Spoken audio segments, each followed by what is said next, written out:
morning, everyone. I'll call the meeting to order. Welcome to the February 15th, 2023 Executive Committee meeting.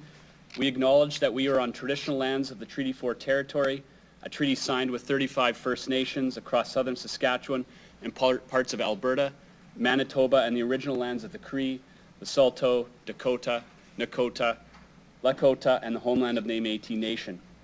The City of Regina owes its strength and vibrancy to these lands and the diverse Indigenous peoples whose ancestors' footsteps have marked this territory, as well as settlers from around the world who continue to be welcomed here and call Regina home. I'll remind folks who are joining remotely to turn your cameras and your microphones off until such time that you are ready to speak. Reports recommended for consideration by City Council will be considered at its meeting scheduled for February 22nd, and the deadline to register as a delegation for the City Council meeting is noon on Tuesday, February 21st. Can I get a motion to approve the public agenda, please? Councillor Stadnichuk? Any opposed to approval of the public agenda? Seeing none. Can I get a motion to adopt the meeting minutes from February 1st, 2023? Councillor Hawkins? Any errors or omissions from those minutes? Seeing none. Any opposed to approval of the meeting minutes from February 1st? Motion passes.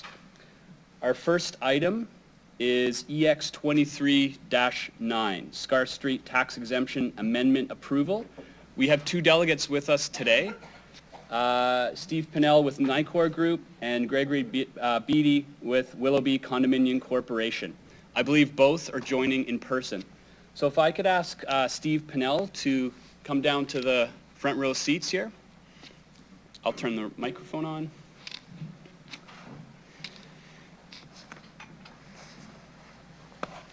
Steve, if you could, just introduce yourself for the record, as well as where you're from, and you'll have 5 minutes, whenever you're ready.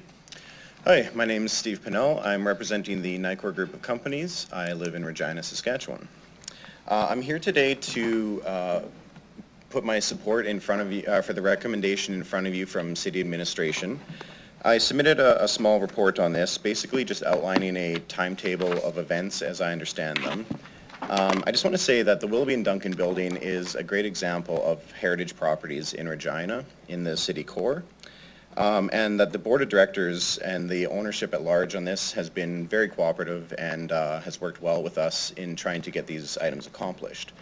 There were some tax arrears from individual owners, and as this is a condo corporation, all owners must have no tax arrears in order for this program to proceed. And the board actually did put together a package to pay the tax arrears for those unit owners in order to help facilitate this program. So the cooperation with the board has been exemplary. So essentially, the timeline of events in July 9th, 2021, Nicor made the original application. This was under the previous heritage program for a cladding budget of $72,000 and a roofing budget of $249,000.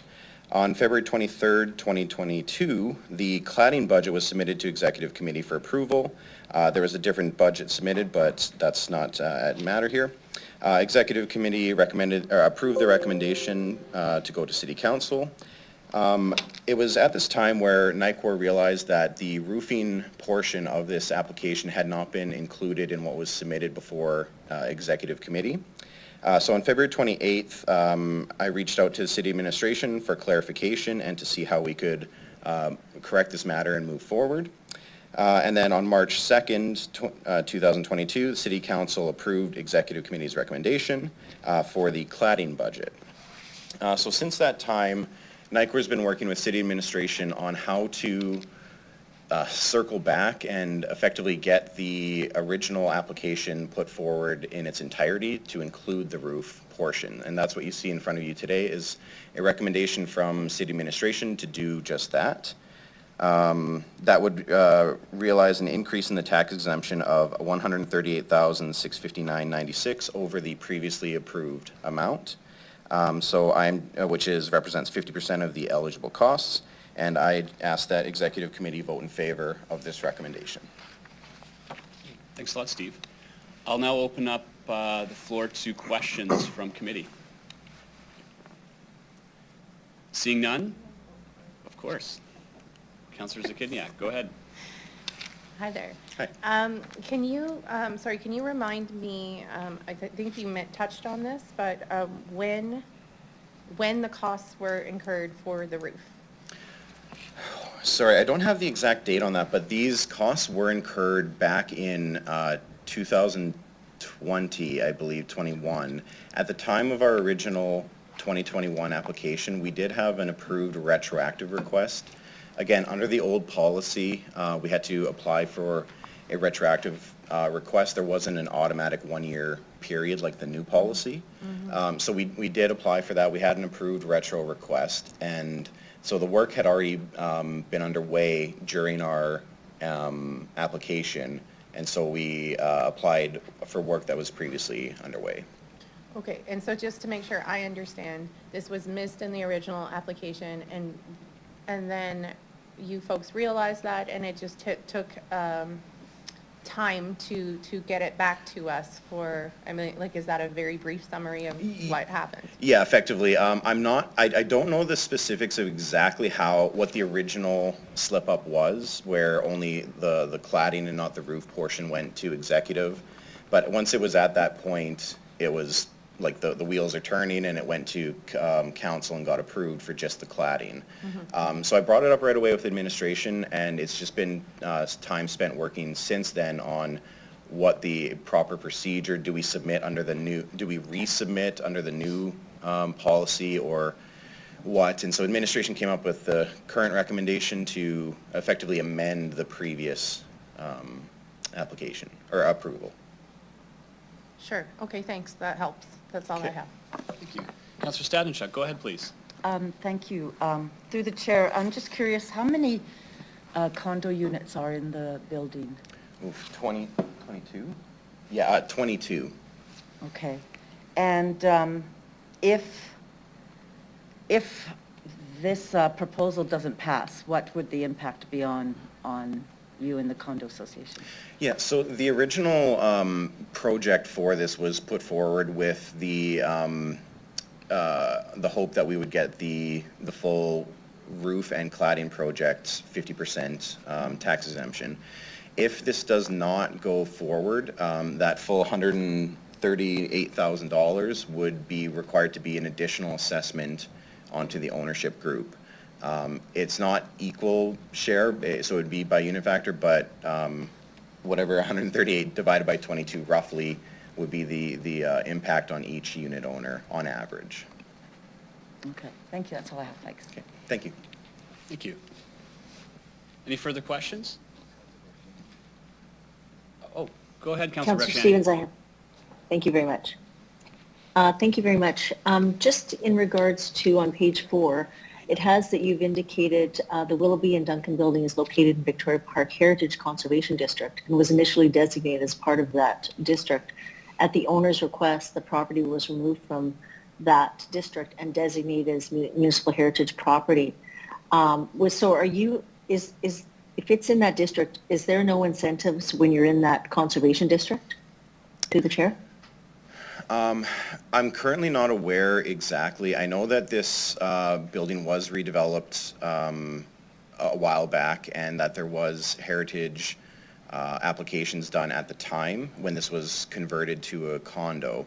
That was before my time. I'm just not familiar enough to speak on that in depth. And in regards to the different heritage districts, I'm not also aware of what the rules and regulations are and what's available in there. I just know that we went forward under the municipal program. So I don't have much information for you, sorry. Okay, no problem. Last question. If it didn't get in this year, because we know that next year there'll be another reapplication, is that not an option for the ownership group as well? Certainly, yes. If the proposal in front of you today doesn't get approved to effectively amend the previous approval, then I would be discussing with administration on what our options are to go forward and resubmit. As I understand by the letter of the policy, this work was done more than 1 year prior to what our future submission would be, so I don't know that it would effectively be eligible under the new policy Okay. to submit for, so I don't know if there's the ability for exemptions or anything like that, but that's, I think, why administration was recommending Sure. the amendment as opposed to a new application. Okay, yeah, no, we can ask that. Thanks so much. Okay, thank you. Thank you. Apologize, sometimes it's hard for me to see who's joining online. So are there any other questions from committee? Yes, Mayor Masters, go ahead, please. Thank you. Through the chair. Along the lines of, I'm just clarifying, your original application was for how much in total? The original application was for a total budget of 72,000 and 249,000. And then, so the tax exemption would have been 50% of that. But it says in the report that the applicant notified administration the cost for roofing work, wow, at 277,000 was not included in the amount recommended. Were you flagging this for some reason with administration? So I guess there's two parts to that. One is that by that point in time, we had the actuals on the project instead of just the budget. So when we did our original application, we were going off of the construction project manager's budget of 249, and then later when we're discussing, we had the actuals that ended up coming to 277, I believe. So when there's two different numbers, kind of depending on what period of time we were having these discussions. But specifically to, it was after the executive committee meeting, I was reading a Leader Post article about the heritage, and I noted that it only mentioned the cladding budget. And at that time, I reached out to administration and asked what the situation was, and we learned that the roofing budget was not included. It had been missed or dropped out, or we had missed, or I honestly don't know how it happened, but the roofing portion did not make it to executive committee. But by the time we had discussed that with administration, executive had already approved cladding, and then it was already on its way to city council. Can you tell, through the chair, can you tell me what month was that? So February 28th, 2022 is when I notified administration. That was 5 days after the February 23rd, 2022 executive committee meeting, and a couple days before the March 2nd city council meeting. And since that time, through the chair, you've been working with administration to get this back in front of us? Yes, and what the correct or best way to do so. Okay, thank you very much. Yep. Thank you. Seeing no more questions, thank you very much, Steve. You may return to the gallery. Thank you very much. Our next delegate is Gregory Beatty. Same drill, Gregory, if you just want to state your name and what organization you represent for the record, and then you have 5 minutes, whenever you're ready. Okay. My name is Greg Beatty. I'm the chair of the Willoughby Condominium Board, and I reside at 1839 Scar Street. And I guess I'm sort of here to provide a bit of a snapshot of where we find our building right now. We have 5 commercial units on the ground floor, and we have 17 residential units on floors 2 through 4. And as the city administration report and as Steve indicated, in this early summer of 2020, we undertook 2 significant capital projects to address deficiencies in the building that had been identified in an engineering report, and one was to do a roof replacement where we took off the old gravel tar roof and installed an SBS membrane roof, which that's the more modern form now for a roof, and it required us to do some structural work to the top of the roof to ensure that the membrane was secure. And then we also had deterioration on our north and south walls, so that the solution we came up with was to put some vinyl siding on, and we also took the opportunity to put some insulation on the walls just to improve our energy efficiency. So that was done probably by the fall of 2020. During the COVID times, like it required a lot of logistics around COVID and whatnot to sort of get secure materials and make sure everyone stayed safe and whatnot. So, and as Steve indicated, while our initial heritage tax abatement did include both projects, when the actual abatement was approved at City Council, we were sort of dismayed to discover that the substantial portion that involved the roof had been, through some mechanism, inadvertently omitted from the application. So now, you know, in the late 1990s, our building, through NICOR, they did a substantial number of upgrades to the building, wiring, plumbing, and whatnot. But the bottom line is we still have a building that was built in 1909, and there's many elements of it that kind of almost like date back to that time. And right now we're in the process of trying to figure out a repair. We have a front drain that has failed on the building, and we did some investigation through an engineering firm and discovered that the pipe is kind of embedded in, I think, concrete or something like that, and it would be a real difficult process to extract. So we have a workaround solution that we're developing where we're going to run an inside pipe through the building to try to you know, circumvent the problems we have with the top of our roof. And then once that project is done, we're going to undertake, our building has some green cladding on the front of it, like green metal cladding, and over the last couple of decades it's weathered pretty significantly, so we're going to be refurbishing that. And we don't have a contractor in place yet, but I would estimate that the cost is going to be $150,000 or more that we'll be looking to do. I believe we're going to try to move on it this year, sort of thing, and get that done.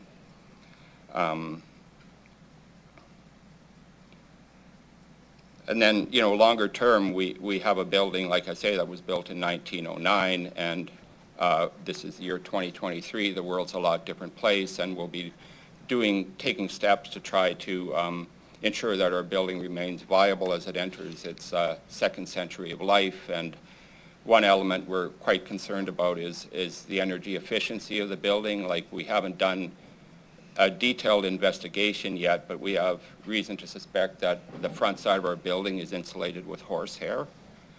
So we're going to have to be undertaking some major work in that area to sort of ensure that, you know, we don't add to greenhouse gas emissions that the city is dedicated, I suppose, to try to reduce over the next number of years. And we want to do our part, but we expect that'll be a fairly significant expense. And we also have an aging elevator that, you know, some of our residents with mobility issues rely on to go up to their units that go up to 4th floor. So at some point that will require some expenditure as well. We have some ideas about maybe green energy for our building, but over the last couple of decades or so, through construction that's gone on around us, we've sort of been blocked off from pretty much direct sunlight for a substantial portion of the year. So we had ideas for a roof possibly in solar energy, but I don't think that's a feasible option for us because of the, you know, we have multiple 20-story buildings around us now as opposed to 100 years ago. So that's not really an option for us.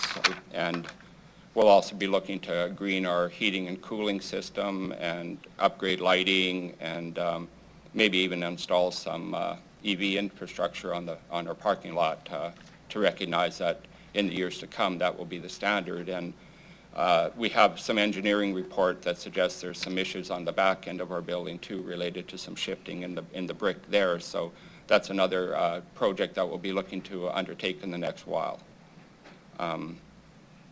As a group, I think, as Steve indicated, our unit holders do take pride in our building. We kind of regard it as one of the showcase pieces of architecture on the FW Hill Mall, and we have undertaken engineering reports and you know, given great consideration to how we can continue to keep our building as a vibrant part of a downtown. But from our perspective, we kind of feel like at this point in time, the commitment we're making is coming at perhaps one of the more challenging times in our building's 110-year history. Like the pandemic period was a pretty significant hit for our commercial unit holders. You know, they saw a large drop in traffic. We have 2 retail units and then 2 food service units, one of which is a restaurant that has more or less had to reinvent its way of doing business through Uber Eats and whatnot because the in-person traffic dropped significantly over that period. And we generally feel like, right, there has been some improvement in the downtown traffic recently, but it's still, in our mind, not up to where it was a few years ago.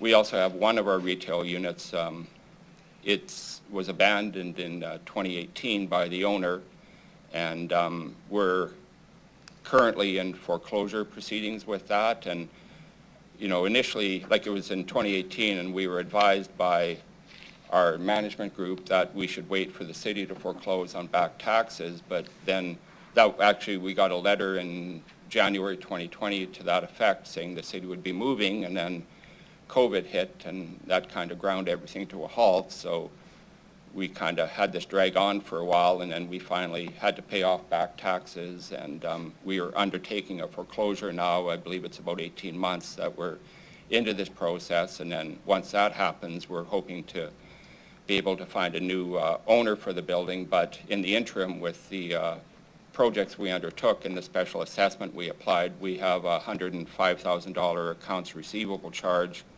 on our books related to condo arrears and the special assessment. So whether we'll see that money or not, I'm not exactly sure.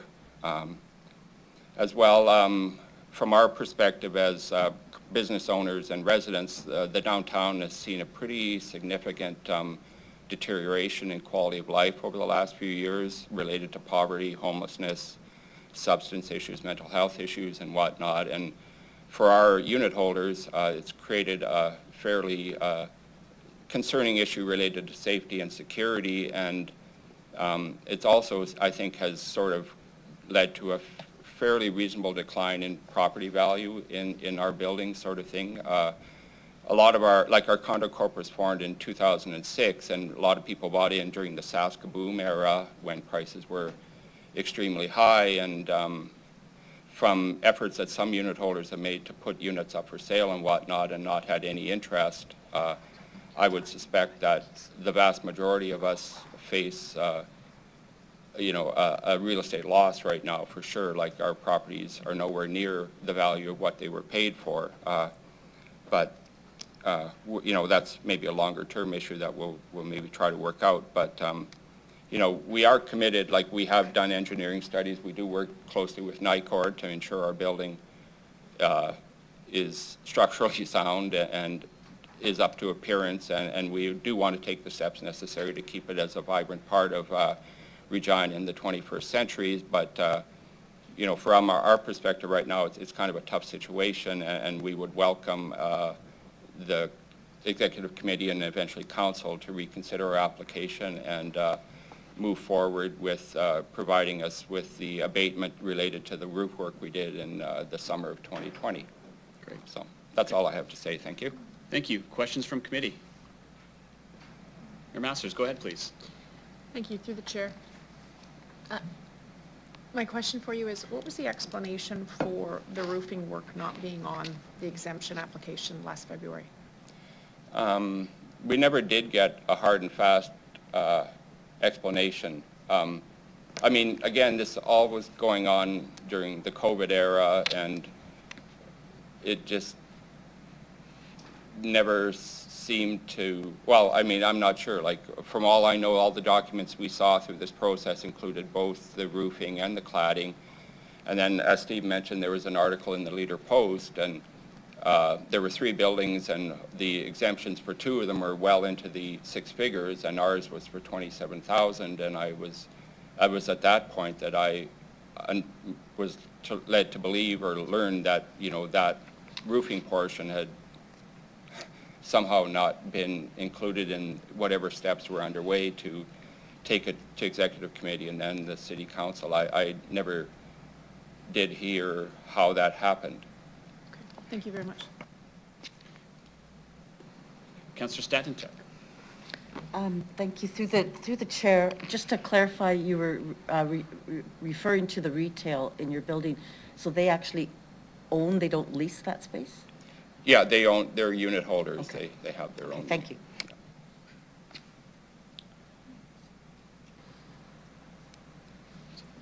Councillor LeBlanc, go ahead. Thank you. When the condo board voted in favor of this roofing improvement in 2020, Was there any discussion of the heritage incentives you might be able to access for retroactive reimbursement or tax exemption? Like the roof work we did, like it had sort of been indicated to us through the maintenance that we were doing on the roof that we had to move on this.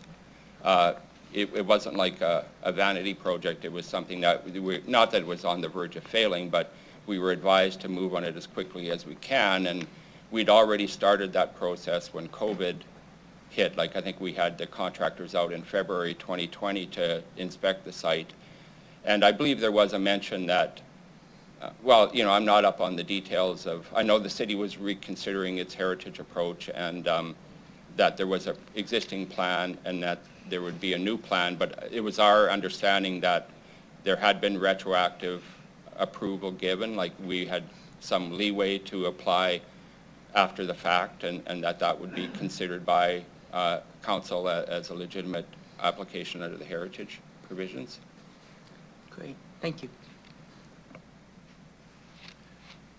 Councillor Bresciani, go ahead, please. Thank you very much. Just in regards to, you talked about some long-term things that you're going to be doing, but as an apartment or a condo, have you put money aside? If this incentive wasn't here, what was your plan to look after all of these things, the roof, the cladding, things like that? Well, you know, we've already paid all that off. Like we had a special assessment that amounted to, in the neighborhood of about maybe $18,000 a unit that we used to pay the contractors, and then we pay condo fees, and we're required to do a reserve fund study every 5 years where we ensure that various elements of the building that have set lifespans are incrementally being funded by us through our condo fees. So we do set money aside and have it available to work on these projects. And then I guess from us, my understanding is there's a heritage policy that exists to assist heritage property owners in the recognition. As I said, like our building is from 1909, you know, we do face certain logistical challenges that maybe a more modern building wouldn't face. And so that is an element that we appreciate having, but we don't regard it as a handout. We would just regard it as a respect for heritage of our city, and we take our responsibility seriously, and we appreciate that in the city in its wisdom has decided to have a heritage program that assists property owners in maintaining their properties and valuing our heritage, I guess. Okay, thank you for that. In 3B, it talks about the property owner will submit detailed written documentation of the payments made for the actual costs incurred, these invoices and receipts in completion of the identified conservation work. If the actual costs exceed the corresponding estimates more than 10%, the property owner should provide full particulars for such cost overruns. How are you? Do you think that you're close in your quotes? What are your thoughts on that? That you've gotten? Quotes for Through what? the chair. Quotes for what, ma'am? Sorry, yeah, so the actual cost, like the invoices and that you're going and the receipts, it indicates on 3B, it says that if the actual costs exceed the corresponding estimates by more than 10%, the property owner shall provide full particulars as to the reasons for such cost overruns, and the City of Regina may decline to approve the cost overruns, or a portion may be considered not to be reasonable or necessarily incurred. I guess I'm asking you the invoices and the receipts, like I guess how close do you think that these do you think that there will be? Do you think that the quotes that you've gotten are going to be close, or do you think there could be overruns? Is my question for you. Well, we've already done the work.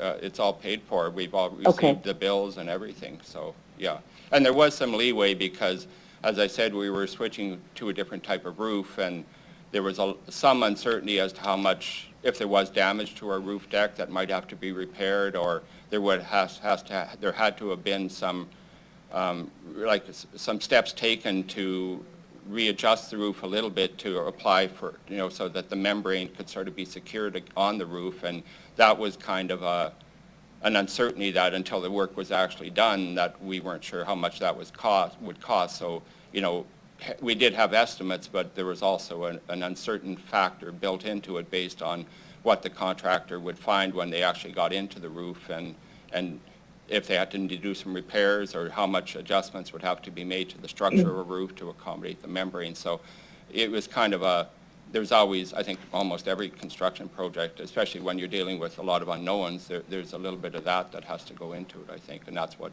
maybe bumped up the price a little bit, so. Okay. That's all I have. Thank you. Great, thank you. See no more questions? Gregory, thank you very much. Sure. If you might return to the gallery. Thank you. I'll pass this over to Ms. Bryden for an introduction before I ask for a mover. Ms. Bryden, go ahead. Thank you. Good morning.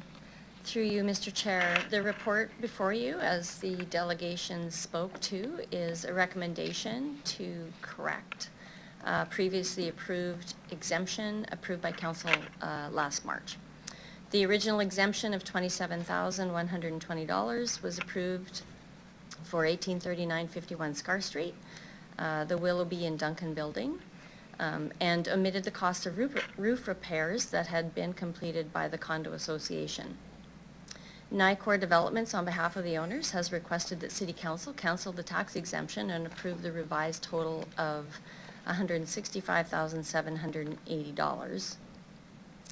The original tax exemption amount was approved under the Heritage Incentives Policy that was in place since 2014, and that policy was challenging to administer, particularly with accommodating requests for retroactive funding and supporting applicants to collect all the documentation required to complete their application. Both of these issues contributed to the confusion between the applicant and administration in this circumstance. We did receive the final documentation of this completed work for the roofing in January of 2022. Or sorry. Right. At the time of the original report, we didn't have the documentation for the roofing work that came forward to council. And so we presented the work for the cladding for the original exemption. The Heritage Incentives Policy has now since been amended by council in 2022. And among other changes, it now provides increased clarity on application process and retroactive funding, and can be more easily administered by staff and, more importantly, understood by property owners and consultants. Approval of this correction is consistent with council's efforts to support revitalization efforts in the city centre. The Willoughby and Duncan building occupies a prime location on the FW Hill Mall in the heart of downtown and within the Victoria Park Heritage Conservation District. The investments of downtown property owners in repair, maintenance, and upgrades to their buildings ensure that these spaces continue to contribute to our vibrant city centre. We'll be happy to take any questions you might have. Thank you. Councillor Mancinelli moves and opens up debate. Just a couple comments. I'm happy to support this. I'd like to move it with the recommendation provided.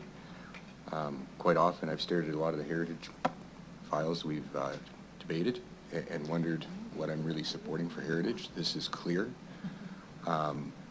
Thank you very much to the delegate for such an insightful amount of information passed along. The history of this building, the amount of investment to keep it in the state that it's in, the appearance of it. There's no question in my mind that this has to be preserved. The location within the city, the current use of retail over residential. This is what we hope to build in our downtown. This is what we have to foster in our downtown, and I'm happy to support this. And that also means, now that I finally found something to support strongly, that I won't have any problems at all questioning why we have to expand our heritage spending when there's so many not so easily identifiable prospects that I've seen come through. So that's my own view on heritage today. Thank you. Thank you. Councillor Zakidniak. Thank you. So I just have a couple of questions.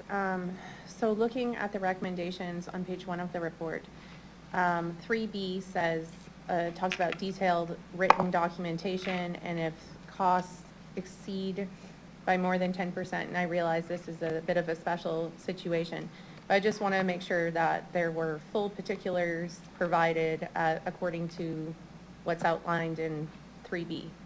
Through the chair, please. Ms. Bride, would you like to take that? Through the chair, so the actual costs have now been submitted for this work, and so this exemption is based on actual costs. Okay. And this is a counselor that, this is a question that Councillor Reshiani had asked, and I had the same question. So it does note in the report that this property was originally in the Victoria Park Heritage Conservation District, and they had requested to remove it. So I also had the same question. Are properties within that district ineligible for heritage incentives? And if so, why is that the case? Through the chair, I'll refer that question to Ms. Hill. Ms. Hill. Through the chair, under previous iterations of the heritage incentives policy, that they would not have been eligible, and so there were several properties that moved to move outside of the district in order to be eligible.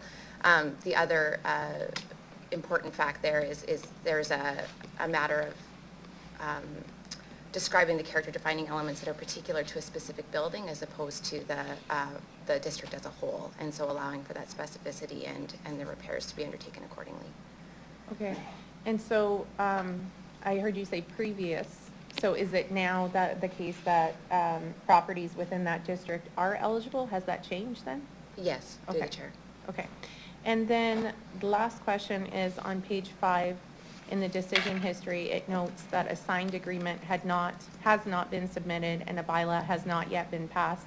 Is that because of the fact that we were aware of this outstanding issue in relation to this application?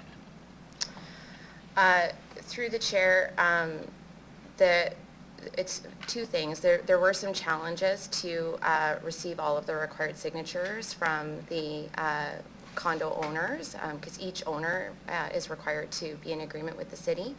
And so then at a certain point, the decision was made to hold off until this could be reconsidered by council, and then the agreements would go forward for the full amount if this is approved.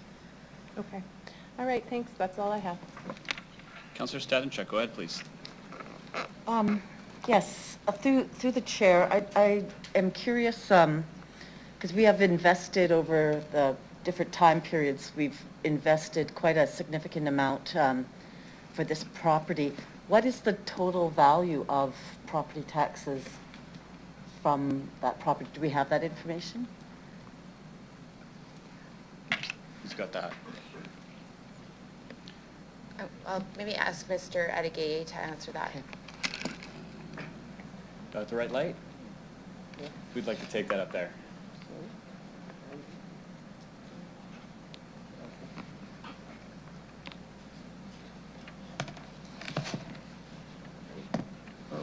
Through you, Chair.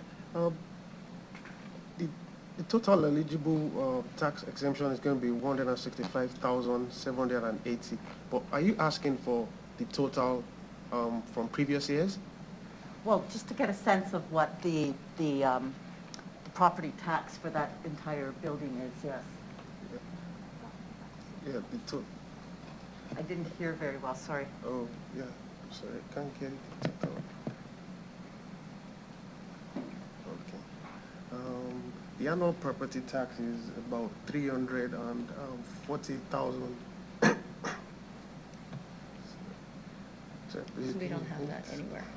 Fuck. He doesn't understand. And maybe a number of accounts.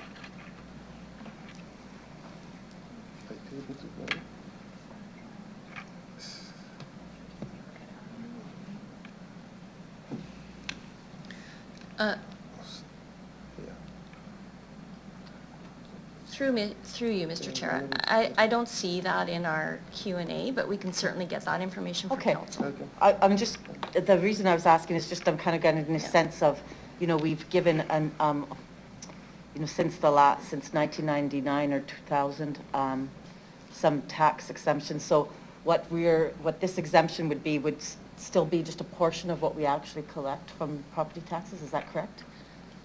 Through you, Mr. Chair, yes, that would be correct. Okay. Yeah. Under our heritage policy, again, another question through the chair. Are there any limits on how many times a certain property can apply for either grants or exemptions under the our heritage policy? Just, go ahead. Ms. Hill. Through the chair, no, there isn't. So under the policy currently, there isn't a limit on how many times a property owner can apply.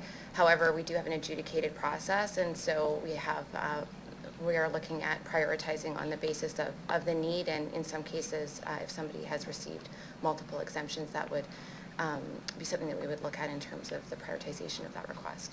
Okay, thank you. Councillor LeBlanc, go ahead, please. Thank you. I'm going to support this because I think it's consistent with what the heritage policy is for, including the retroactive application. But I do have questions about the retroactive application, so how it functions and why it functions. In particular, 5.1.3 of our existing policy, eligible work carried up to a year prior to the deadline may be considered, and so on. My comment, which I suppose I'd appreciate a response to, is if the work has already been done without approval of some of these incentives, we're not actually incentivizing the work, which I take it is the main point of the policy. So in this situation, I heard the delegation, the board chair, to say when they made the decision to approve the roof, it was because they had to. It wasn't contingent upon the ability to access this money, etc. So I agree we should give them the money because that's the way the policy reads. But are we actually incentivizing what we seek to with this retroactive application? Through the chair. Through the chair, thank you for the question. It's something that we've been giving a lot of thought to in this program and others, honestly, in terms of how we're looking at this kind of work.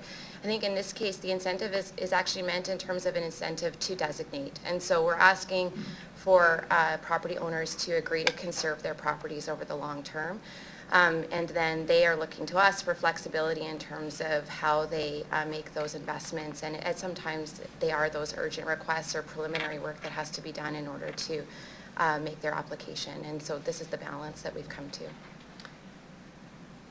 Yeah, that makes good sense to me, actually. Thanks for the answer. Thank you. I don't see any further questions from committee, so I'm going to... Right. Councillor Mancinelli, do you want to close debate? Okay. Ask the clerks to call the vote, please.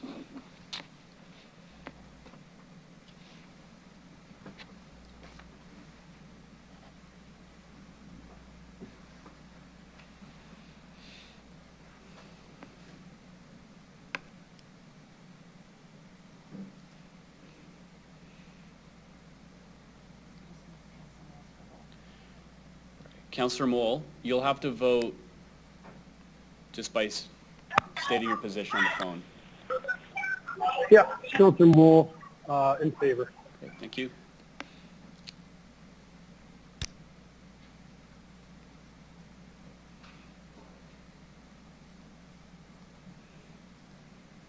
Deputy Mayor, the motion carries unanimously 11-0 with all members voting in favor. Thank you. EX 23-10 Sask Drive Corridor Phase 1 Heritage Project. I'll turn the floor over to Ms. Bryden. Go ahead, Deb. Thank you. Through the chair. So the report before you is requesting council's approval to award an engineering, consulting, and professional services contract over $750,000. Administration will be issuing a negotiated request for proposal, an NRFP, to complete the preliminary design, detailed design, and construction services for the Saskatchewan Drive Corridor Phase 1 in the Heritage section portion of the project. And we anticipate proposals will exceed the $750,000.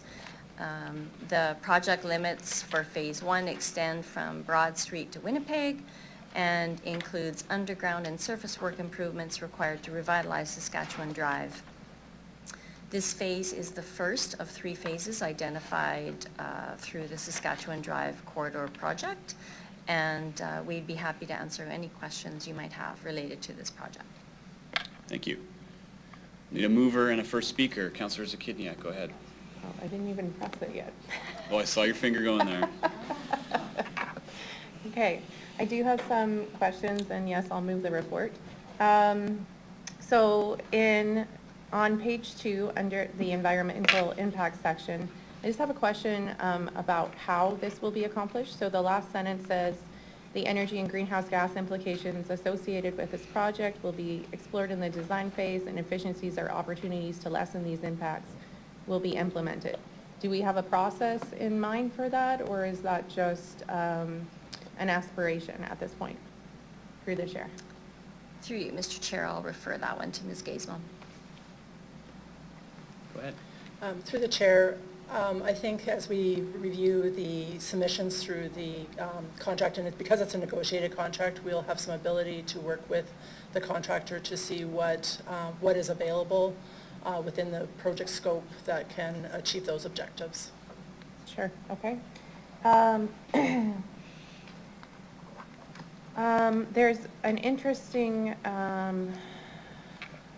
new part to me of this report on that same page, page 2, under policy strategic impact. There's some discussion about an Indigenous worldview and how this project might align with that. So the connection's not quite clear to me how this project reinforces an Indigenous worldview. So I'm wondering if someone can give some clarification to that. Through the chair, I think this is something we're endeavoring to try and understand how best to connect our work, which is really on the lands that we share with Indigenous people, and how we balance our work that we do within those lands and the projects that we undertake. So I don't think there's a specific example on this project, but it's something that we're looking at in many of our public works projects as we move forward. So then, so does that mean that sort of that connection will be better described as we sort out how our work connects with an Indigenous worldview as we move forward? Like, it'll become more clear? Yes, through the chair, I think as we get into the details of this project and the construction that's to proceed, those will become clear, and if there are things that are more obvious, those will be presented in whether it's our communications or different steps that we take within the project. Sure, okay. And in the decision history, I was trying to understand what is the difference between what was approved in January 2019, and that was before I was on council, and I think that's one of the reasons why it sounds very similar, and I'm sure it's not. So if you can help me understand like what was approved then versus what is being asked for now, that would be helpful for me. Certainly, through the chair, the project that was described, or that was approved previously, was for a corridor and functional study for Sask Drive. That's a project that is still underway and intending to wrap up this spring with a report that'll come to Regina Planning Commission for the corridor approval of the corridor plan. Okay. So a consultant was engaged to undertake that work. The work that's in front of you today is to start the detailed design, pre-design, design, and engineering or construction services for the actual construction of this work. Okay, good. And my last question is, so I believe, I'm just wanting to verify that my understanding is correct and get some more information, that, we've had lots of requests to extend the Sunday service hours for transit, and I believe what was the response from administration is that one of the things that we're waiting for is for the SAS Drive corridor improvements. And so before considering the extension of Sunday service hours. So I'm just wondering if that is accurate. And then when would administration consider along the current timeline that these improvements would be considered by administration? I don't know if that's for you, but. Karen's got it all. Yeah, through the chair, I won't be able to speak specifically to the transit service, and perhaps Mr. Bell, who's online, could answer. We will work closely with transit as we go through our details of the design work and have conversations with all of the relevant departments on if there's anything we need to accommodate within the design for future services. Is that for I don't know if Mr. Bell has. I think if you wanted to say something, you'd say something. Mr. Bells, did you want to add anything? No, Maybe he's not we're good. online. Okay. Sorry, through the chair, I have no further comment. Okay. All right, that's all I have. Thank you. Councillor Hawkins, I noticed your light was on earlier. Are you good? I'm good. My light's on. Okay. Wasn't sure if you had a second thoughts. Councillor Stadnicek, go ahead. Okay, thank you. Through the chair, I have some questions regarding the vision for the corridor, and through the answers that were given, it sounds like that's still underway. The corridor plan and functional design study by Associated Engineering is still underway, but what kind of information did the city give them in terms of what we want to see there? And specifically, I'm interested in what the overall hopes for the design and the function of the corridor is. Through the chair, there's a couple different pieces that help or have helped guide this work.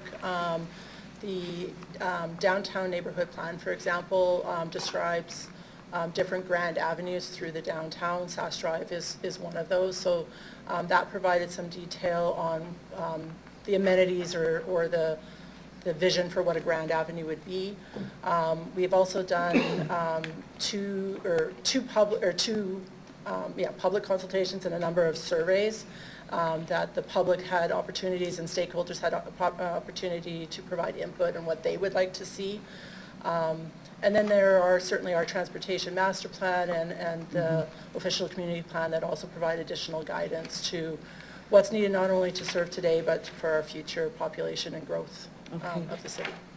Okay, thank you. And through the chair, specifically in the report on page 2, there's a reference to the corridor plan supporting,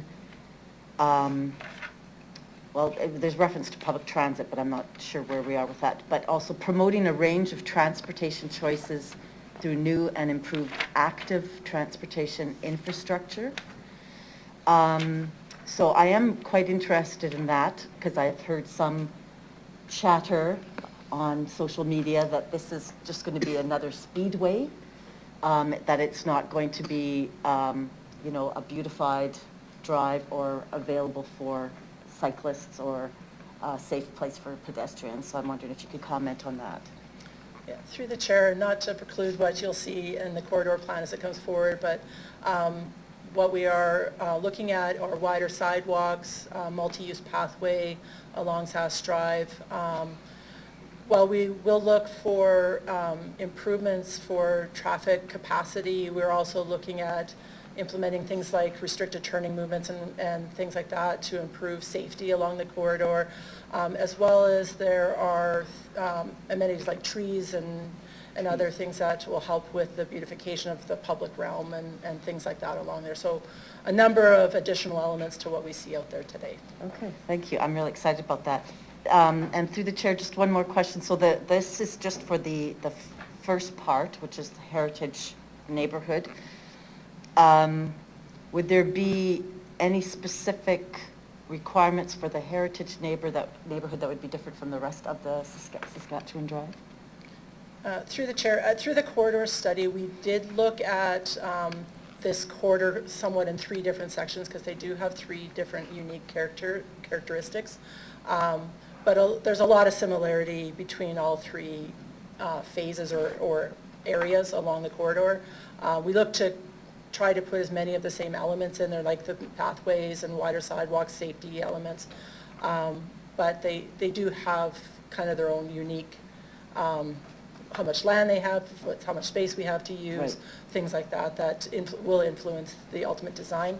As well, one of the main drivers of this project is the underground infrastructure, which is at the end of life, that is driving a lot of the need for this project to proceed. Yeah. And my last question through the chair, especially in that heritage area, or I think all along Sass Drive perhaps, there might be some historical, important historical elements along there. Has there been any consideration of marking some of the history of that? Because it is so close to the railway, and there's incidents such as the when the trekkers onto Ottawa trekkers came through. It's quite close to a lot of what those events happened in the neighborhood. So is there any consideration of historical relevance as well? Through the chair, so as we go through the detailed design, those are things that we'll definitely look at and look where there's opportunity, like you said, to improve the public realm and make it not only more safe and more beautiful, but maybe opportunities to acknowledge historical events as well. Thank you. Mayor Masters, go ahead, please. Thank you, through the chair. I think you touched on my answer. I'm just going to build a little bit upon what Councillor Stanachuk just asked. Is there a reason you started with this as phase one, this area between Broad and Winnipeg? Through the chair, I'm not sure if there's entirely a specific reason. It's a little bit of ease of how much, the type of the work that needs to go there. We own much of the land in this area already. Cast iron that is under Winnipeg joins in with a number of other projects that are happening in the area. So I think there's some linkages that way as well. So it, I guess, seemed like the logical place for us to begin the project.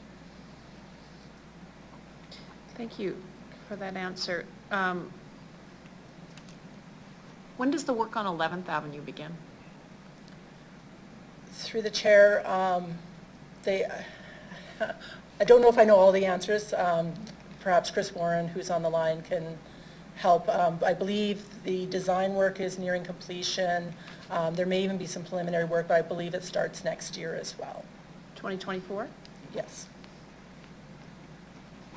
And so by doing the space between Broad Street and Winnipeg Street, there's not a chance we shut down Sass Drive and 11th Avenue parallel to each other at the same time, correct? Correct, and I apologize, I should have said that as well in the previous answer. There is a lot of consideration put into how we are coordinating some of these big projects within the city centre so that we are maintaining decent traffic flow. I know it'll be disruptions for many, but it will do our best to maintain traffic flow through the city centre. Thank you. Thank you. Councillor Nelson, go ahead, please. I just want to touch base on a little bit on the fees that we're getting charged. This has been kind of a bone of contention for me, $750,000 for a noise assessment, then another $750,000 for a noise assessment, now $750,000 for this. Does this $750,000 come with an estimate from the people that are doing this? Is this just a number that we make up as the city to say this is what it's approximately going to cost? Just want to know where that number comes from. Is there any kind of substantiating value behind that number through you? Through the chair. So with respect to our purchasing policy, we're required to come and get council's approval to award engineering services agreement that's over or exceeds $750,000, which is the reason we're here today.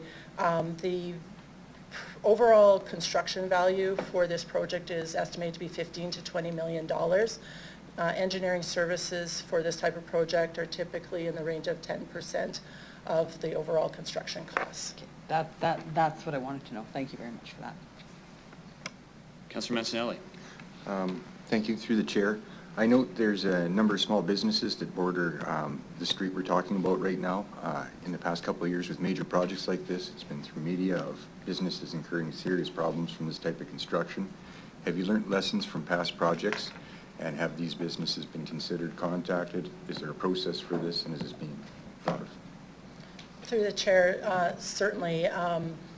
Because each area along the Saskatchewan corridor is a little bit unique, and definitely the frontage of what's on those, there'll be different engagement requirements and with who the stakeholders are for each section, but we will develop plans that will be respectful to whether it's businesses or homeowners or other types of stakeholders, and make sure that the appropriate engagement is done as we prepare to undertake the construction work. Okay. In consideration, just noting quite a few of these businesses are automotive in nature, needing transportation to be able to have their clientele. Has that been noted by you guys as well, and you're considering that, just to make sure? Through the chair, and I think you're referring a little bit more, well, actually, no, the heritage section, there are some too, that we will make sure that there are access points and that no businesses are cut off from access, and that people can sustain their businesses during the time. Thank you very much. Yeah. Appreciate it. Thanks, Jason. Any further comments or questions from committee? Just one. I attended the public session in the Cornwall Centre. There was a genuine level of excitement amongst the staff as well as the residents who showed up, so well done. There also seems to be a great deal of commitment on the part of residents to make Sask Drive an actual nice corridor that's more accessible. So I'm looking forward to seeing the comments from the community. When might we see that kind of feedback? Certainly not at this level, but is it going to be staged in as it works its way through the downtown? Through the chair, I'm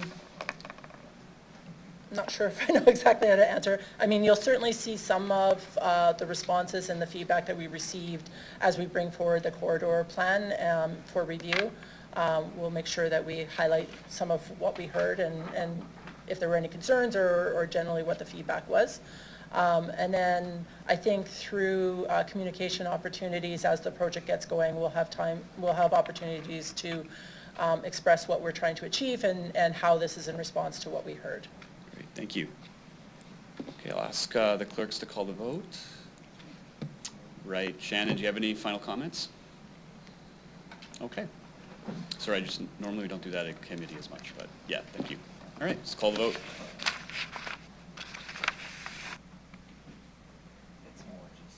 Yeah, it's okay. Councillor Moll in favor.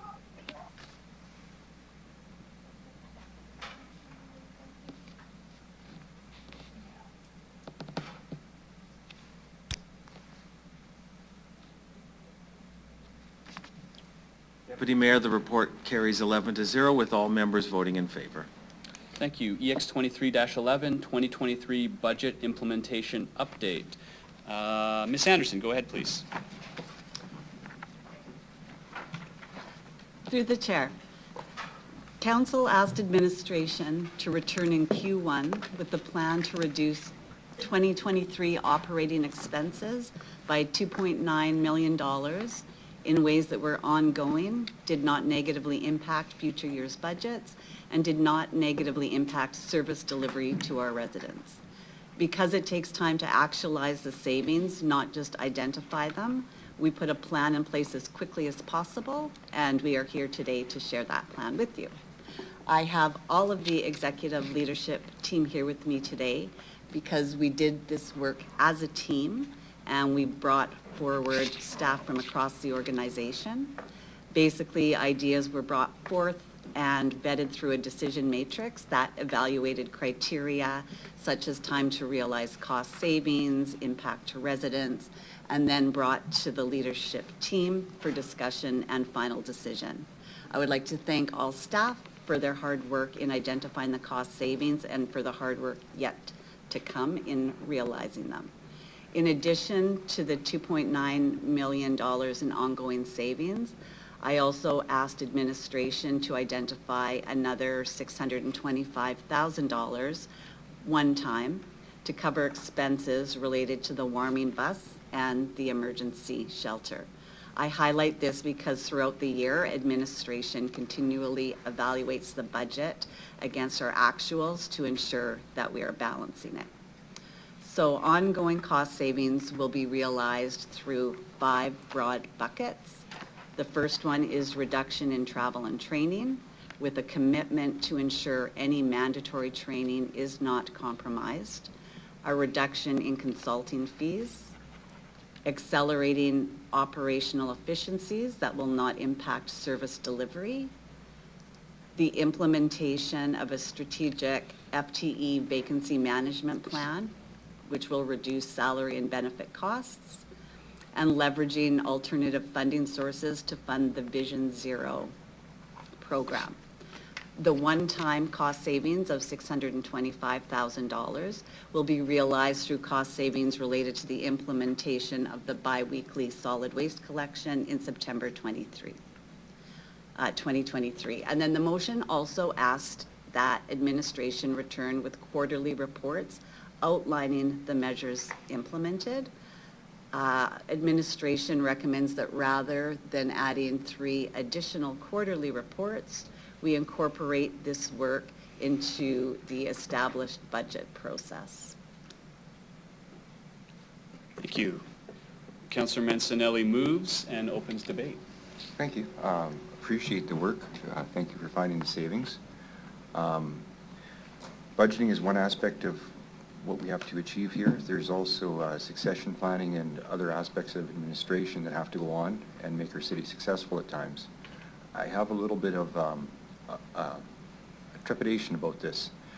Generally, we hire consultants when we're lacking some type of needed expertise within administration. If we're cutting consulting and we're cutting travel and training for anything that's not necessary by what we're doing already, how do we start to open up different avenues of expertise within administration? How do we take on new ideas or facilitate new procedures if we can't access from both sides of the ledger that way through the chair? Through the chair, I think what we are finding is that, so we're taking a more centralized approach through all of this work. So in the past, we have allowed areas to, within the bounds and constraints, to kind of evaluate and decide what training do we need, when should we have a consultant, when do we hire a new person. And so really when we start to look at things like, if you want to talk training, I don't know, how many areas in the organization do first aid training? And if it is a more centralized approach, is there an opportunity to actually like negotiate a flat fee? I think too, it is asking questions about, is that the training that is needed, frankly, to elevate what we need to do for succession planning? And so sometimes, frankly, the answer is no. From a consulting perspective, we'll also be taking a similar approach to what we're doing to the FTEs, where it comes to the leadership table with an ask of, we think we should hire a consultant to do this work. And we'll be moving towards a conversation around, is that really necessary? Is it necessary now?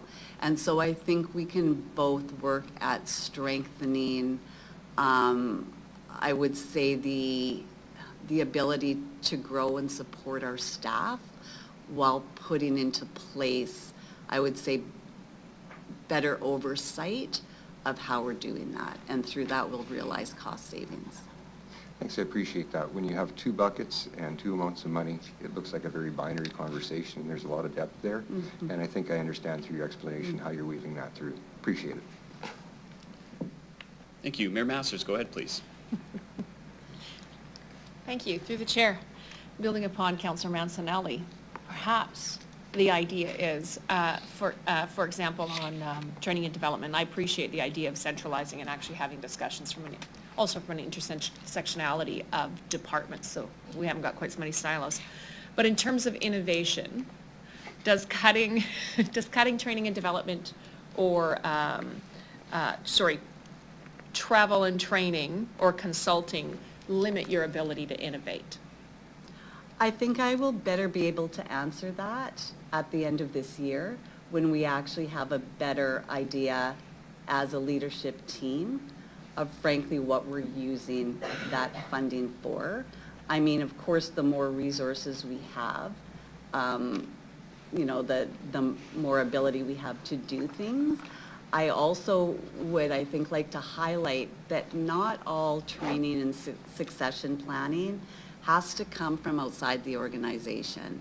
There's something about giving our supervisors, our managers, our directors, us, opportunities to work together in different ways to solve problems that doesn't necessarily require a certain degree, a certain course, and I absolutely value, you know, enhanced and increased knowledge, but I don't think I could say for certain today, is there going to be a complete, you know, decrease in our ability to be innovative because of this.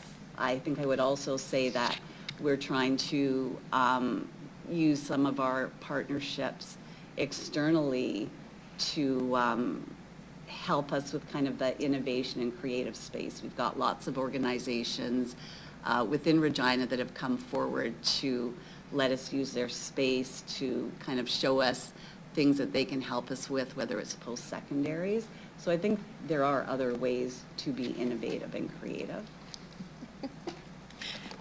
Thank you for that answer through the chair. What was the travel and training budget? Remind me, what was the travel and training budget in 2022? I believe it was 1.9 million in the 2023 budget. Curtis, do you want to answer that? Sure. Mr. Smith? Yes, through you, Mr. Chair, approximately $2 million. Sorry? Approximately $2 million is the annual training budget. Excellent. How much did we spend in 2022? Through you, Mr. Chair, approximately 1.4 million. Excellent. Thank you. Ms. Anderson, could you possibly share a little bit about the experience of going through this exercise with council? How hard was this? How hard was it? I think rather than saying how hard was it, of course it was hard. It's always hard, frankly, when you're trying to decrease the resources you thought you would have. I would also say that sometimes there's different ways to use the resources so that you can get more out of them. I can only speak on behalf of myself, but I think I had the whole leadership team there. I think it was a valuable exercise and one that we will be using in the budget process going forward that actually allows us, again, to talk not just as the most senior leadership team, but also involving other levels in the organization, frankly, of how to do things differently. I think it will be good to ask me the question, how hard was it to actualize the savings? I always find it's easier, frankly, to identify them than to actually implement them. So that'll be a good future question. Excellent. Thank you. I may have more questions, but I'll cede the floor. Thank you. Councilor Bresciani, go ahead, please. Thank you very much. First of all, I just want to say thank you to Nikki and the whole leadership team. Again, I think this is something that, and I appreciate the collaborative approach that you spoke about, working with the different levels of staff to find these efficiencies. And I think that's what we've been asking from council for a long time. It's just a different lens, and it's so, you know, when you talk about finding, you know, innovational ways to maybe do things, looking at it from maybe a training. So do we need to actually go out to find, maybe we've got in-house staff that already can do some of that training. So I hope, as you've indicated, to utilize some of the staff that we've already got. That's just one example. The other one, when you talked about also, looking at the partnerships that we've already got and working collaboratively with them as well to find efficiencies. So I just want to say thank you for this. I know the Regina residents have been asking for quite some time to just look at things in a different light. So I don't see, I see this as an efficient way to move forward, and I truly just want to say thank you to you, Ms. Anderson, but also the staff who were involved in all of this. But truly want to say thank you, and I appreciate that this will be also considered moving forward when looking at the budget. And just to indicate, just last question, or my only question is, you said you're going to come back with this in different reporting, or how will that work through the chair? Mr. Lacey? Yes, through you, Chair. We regularly, our typical process is to come back with fiscal updates of actuals and forecasted to year end to budget. So typically it's a mid-year forecast as well as a third quarter forecast. And it would seem that reporting back on where we're at with respect to spend and forecast a year, that would be the appropriate, I think, mechanism that already exists without creating duplication. Okay, yeah, that's awesome. I appreciate the work again, and thank you for that. Thank you. Well done. Councillor Zakidniak. Thank you. Okay, well, thanks for this information. I do have some questions. So on page 3 of this report, there is the mention of the one-time unbudgeted 2023 expenditures. And so those are proposed to be funded through bi-weekly, the savings created from the bi-weekly waste collection starting in September 2023. What was previously proposed, if anything, to happen with the savings created from that change? Was that unbudgeted? And that's why it is now funded in this, proposed in this way? Go ahead, Barry. Through you, Deputy Mayor.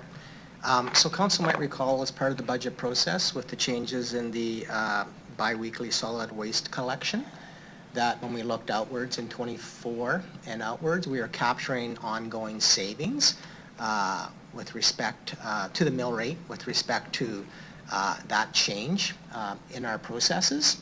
And we talked in the budget book of it being a reduction of the overall mill rate of a little over 3% starting next year. As part of this process, when we went back and looked at how we were capturing those costs, we realized that the portion from September to December, we hadn't captured those one-time savings or identified them as part of the budget process. So we have now done it through this process, which allows us then to use those we call them one-time, they're actually ongoing, but we've already captured them in the 24 budget.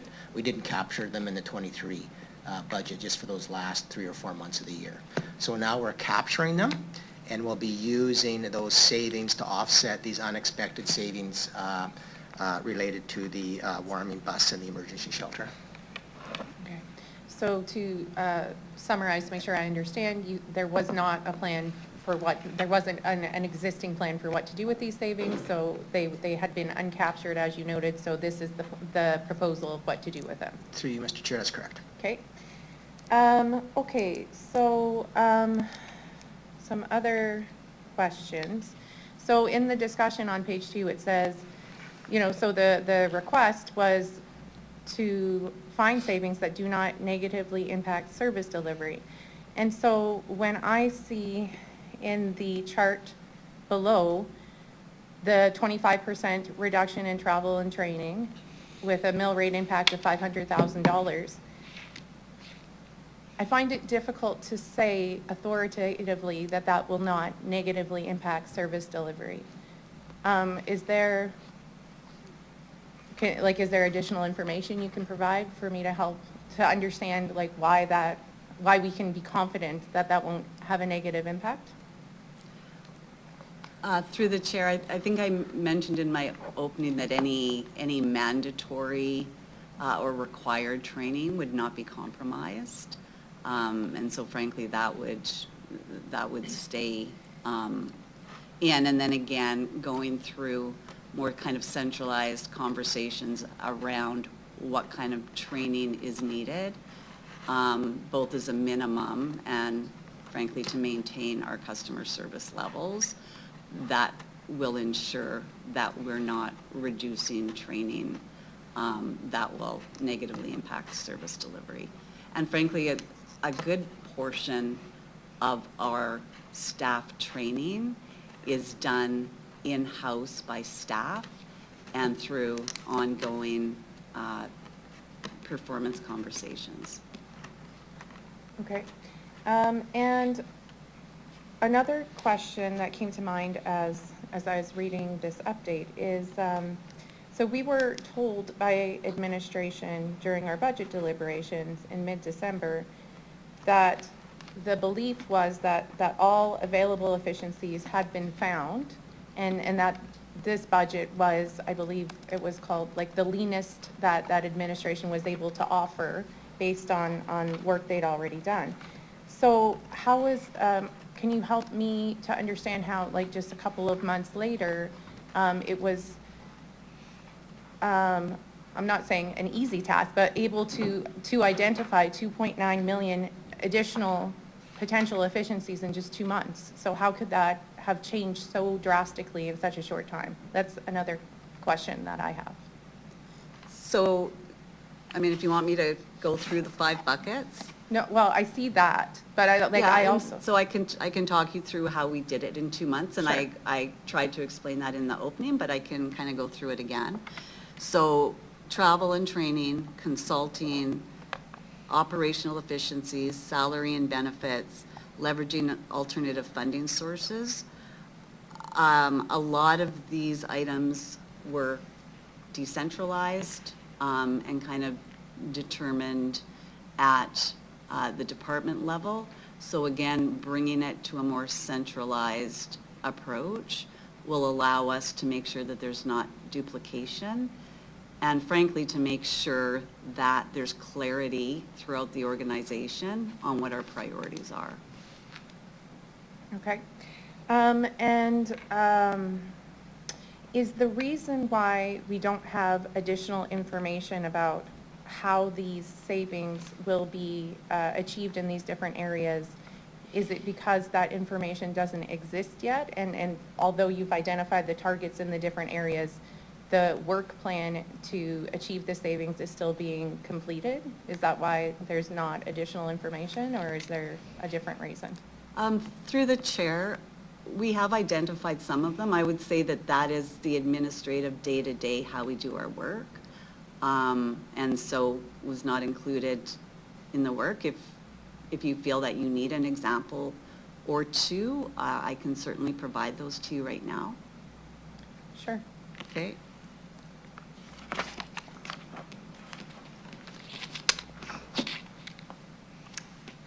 For operational efficiencies, the cleaning frequency of non-customer facing buildings will be decreased. I think we currently do it every week. We will now do it every 2 weeks. That would be an example of an operational efficiency. We've got forestry operating. We're going to do a review of park operations. We've got just general supplies, so a reduction there. We do reevaluation letters that we mail out that really have not proven to be much value, so we are not doing those anymore. Some of our consulting fees, we have centralized some of what we need to be done. Civic maintenance, we are going to review the frequency of our oil changes. So those would be some examples where we have identified cost savings. Okay. I do appreciate that. I think actually what would be useful for me is to have more detailed information in general, not right now, like through a list, but I would appreciate whatever level of detail of information that you have on this would certainly be useful for me. And the reason being with that, you know, $2.9 million is not a small efficiency savings. It is our responsibility as elected officials to ensure that we're responsible for approving the budget. The way that we did it this year was a bit different, but we are accountable for these efficiencies ultimately, and people are going to be asking us for more information. I don't feel that I have adequate information if somebody calls me and asks me, like, where are these efficiencies coming from? So, Procedural point. Our job as counselors is not to get down into the weeds and look at line by line, detail by detail, the construction of the budget. If we had to do that, we'd be here forever and never do anything else. Our job is to look at the way in which budgets are made. We've got an internal auditor who will help us identify any gaps. I think the answer, if a constituent phones us and says, where are you receiving internal efficiencies? I think that's an answer, matter simply to be referred to the administration. But for us to have that level of detailed information, I think goes beyond the scope of our responsibility as counselors. It's too far down into the weeds. okay, If I could, since we've actually literally talked about weeds at council, I think the concern is appropriate. My question to Ms. Sanderson is this. If there are general questions and you seem perfectly happy to provide details, would it be better if we just asked you those questions, you provide a summary of them for the council meeting where this has to be approved? Or do you want to go through the details that council asks at committee? What would be the most appropriate and what would be the easiest for administration? I think if there's specific questions, ask them. And I actually really appreciate your example about weeds.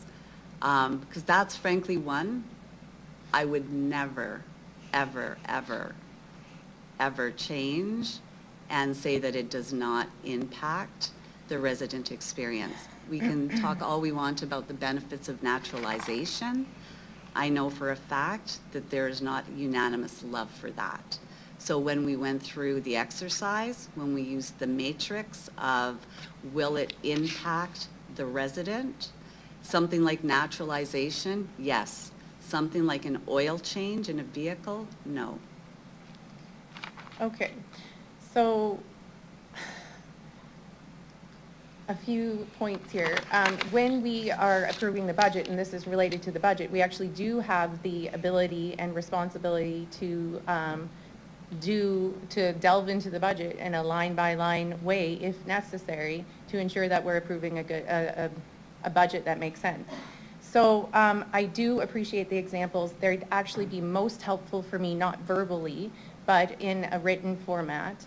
I would like that level of detail with like whatever is currently existing prior to removing this from the list of outstanding items. So my question is there the ability to provide additional detail to us prior to council next week? Or is that too short of a time frame to compile this information in a written format for us to have more detailed information? Whether prior to council next week, if it would be possible to send out whatever more detailed information that they have. Sorry? How these savings will be actualized. So again, the same question, which is some councillors are asking about specifics. City administration is perfectly happy to answer them. Would it be an undertaking for administration to provide a supplemental report that would then be attached to this going forward? I'm just looking for a yes or no so we don't have to keep beating around this bush. We can do whatever you want, keeping in mind we are trying to prioritize our work. Also, keep in mind that we don't have a plan for every single dollar, like the FTE reductions. That's frankly a conversation that comes every week when we review FTEs. Yeah. So if you want another report, we'll write another report. If you want a memo that basically takes my Q&A and breaks down what I have here and email it out to the councillors, we can do that as well. And if you have additional questions, we'd be happy to answer them. Yeah, Oh, sorry, first, Jim, go ahead. You had a comment. Thank you, Deputy Mayor. This is again at the discretion of whatever council members or councillors of Kidniak in particular may want, or what the city manager may be wishing to provide in an option. As outlined, if councillors of Kidniak wants to put forward a motion for a supplementary report that would outline in some more detail from the city manager what is outlined in the chart, that could be done, and that would be then part of next week's council agenda. Conversely, you could do it by a memo, but by doing the supplementary report, it's much more transparent in terms of what information is being shared to the extent that it can be with members. Sure. Agreed. Do you want to put that on the floor? We've talked about Yeah. far less money in far greater detail, Right, so yeah, this is appropriate. so then it would be an amendment for a supplementary report to come prior to council next week with, to come with the next week's agenda that would outline, just to be clear, the information you have. I understand you don't have all the information, so I'm not asking for you to figure something that you don't have information about in a week. I recognize that's not fair. So whatever current additional detail that you have respecting these efficiencies, yes, that's what I'm requesting. Okay, so the amendment for the city clerks, however you want to word this, is that administration will prepare a supplementary report outlining the details of these efficiencies that will be included in the agenda package for council next week. I cannot repeat what I just said, so got it? Okay, we'll just wait here a second. We'll have a vote on this, discussion, and then, well, actually, to committee, do we want to take a break first, 15-minute break, or come back and deal with this? All right, so the motion will be up when we get back. We'll take a 15-minute break.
call the meeting to order.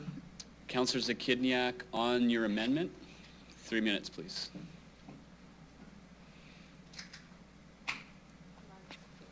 Sorry, go ahead.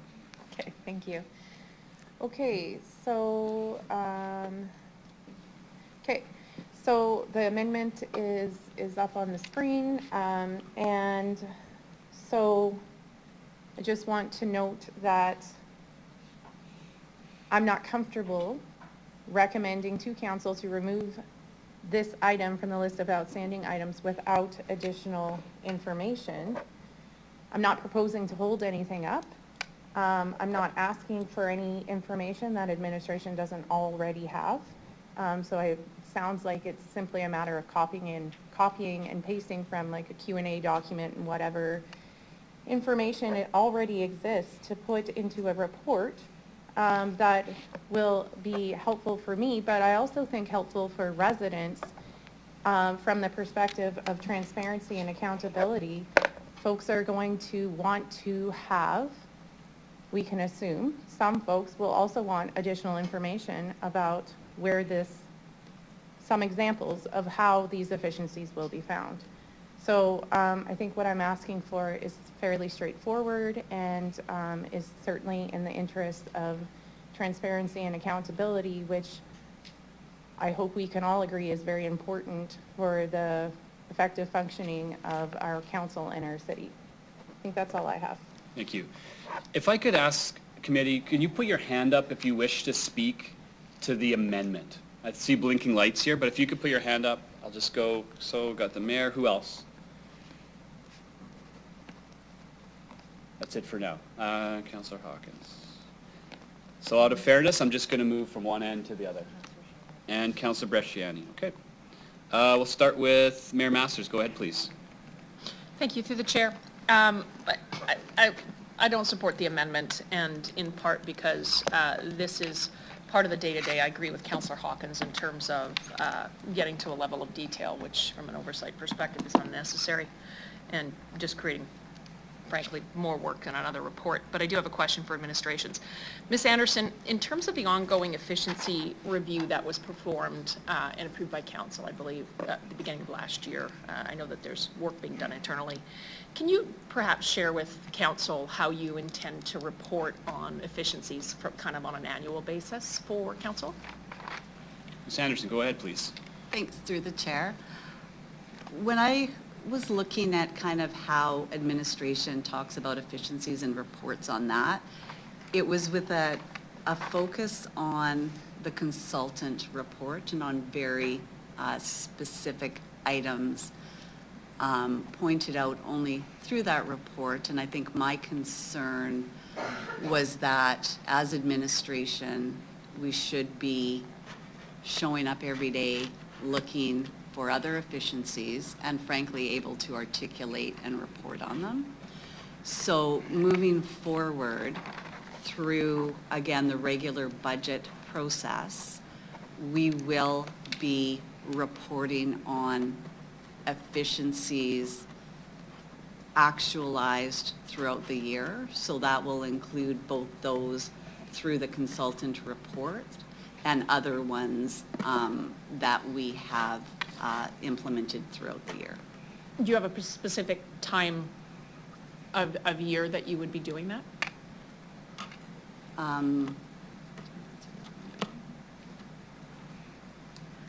The regular budget process. Mr. Lacey, did you want to say something? Yeah. Go ahead. So just through the regular budget process, you know, we'll be following similar processes as in previous years, but we'll be back before council later this spring to talk about kind of what we're looking at as far as the 2024 budget and any updates with respect to what was presented to you then. So there would be opportunities to have a broader conversation about matters related to budget at that point in time. And then, you know, we'll continue to engage throughout the summer and fall before we bring forward the proposed budget for 24 later in the fall. Thank you for that answer. Through the chair, would it be fair to say then that going into the budget cycle, that you would be prepared to say, and in terms of efficiencies, here's the list of what we found? Mr. Lacy or Ms. Anderson? Go ahead. Through the chair, yes, because again, to me, it just seems too narrow of a focus to only report on the efficiencies of the consultant report. So the overall efficiencies would, yes, include those items. Thank you. And in terms of a budget, I'll ask the question about what's in the report. So I'll pick consulting budget. You have a consulting budget of X. You've agreed as executive that it's now going to be Y, so a reduction of $425,000. Had all of that money been allocated, so are you cutting projects, or are you simply saying we had a number in a budget and we just agreed to lower the budget and we have enough consulting money available to perform the work that we need to perform this year? That is correct. So basically, we have identified a reduction number, and again, through the evaluation of asks for consultants, we will go through that process. But it's not like we have these consultant contracts in place and are no longer doing that work. Okay, thank you. Thank you. Councillor Nelson, go ahead, please. I'm just going to question the wording, transparency and accountability, with this motion in front of us. I don't believe that that has anything to do with finding savings in our budget. That is going to come out at the budget. We spoke a lot about the consulting. Now, the lower the fee, from what I hear from executive and from what I hear from you, Nikki, we have a lot of talent within our city that can do the work that many consultants have been doing. Am I correct in that understanding when you were talking about this through the chair? Through the chair, we absolutely have a lot of talent in the organization. And I think, again, we're kind of starting a new process of how we look at our consulting dollars. So there's always different variables. There's, can the work be done in-house? Does it need to be done right now? I think, an example that I might give is, different consulting contracts that we have for, different plans for different areas of the city, and frankly asking questions about what do we already have, what do we need. And so I think really it's a combination of what can we do in-house, and do we have the resources to do it, and what are our priorities? I'm not going to support this. I believe that finally, for once, you guys have all come together. You've done something amazing for us taxpayers in the short amount of time. Do I think I need to bog you down with more reports? No. I'm going to trust administration and trust you as our city manager to bring back the best and do the best for all of us. So thank you very much for that. Councillor Hawkins, go ahead, please. Thank you very much, Mr. Chair. I'm going to make 3 quick points. The first is that I worry if we get too far down into the detail, we'll be in effect drawn into the administration and management of the city. And that's not the job of council. That's the job of the city manager and her team. The second thing is that I'm worried about the burden on the administration. For them to produce this kind of report and reports like this is not cost-free. It draws the administration's attention away from what I think are more pressing concerns. And thirdly, if any citizen is concerned about an efficient operation in the city, they can address that concern through Service Regina, by contacting the city councillor. There are channels by which specific concerns about efficiency can be addressed, and that's not through the council legislative process. So I don't support this motion, this amendment. Thank you. Councillor Bresciani, go ahead, please. Thank you very much.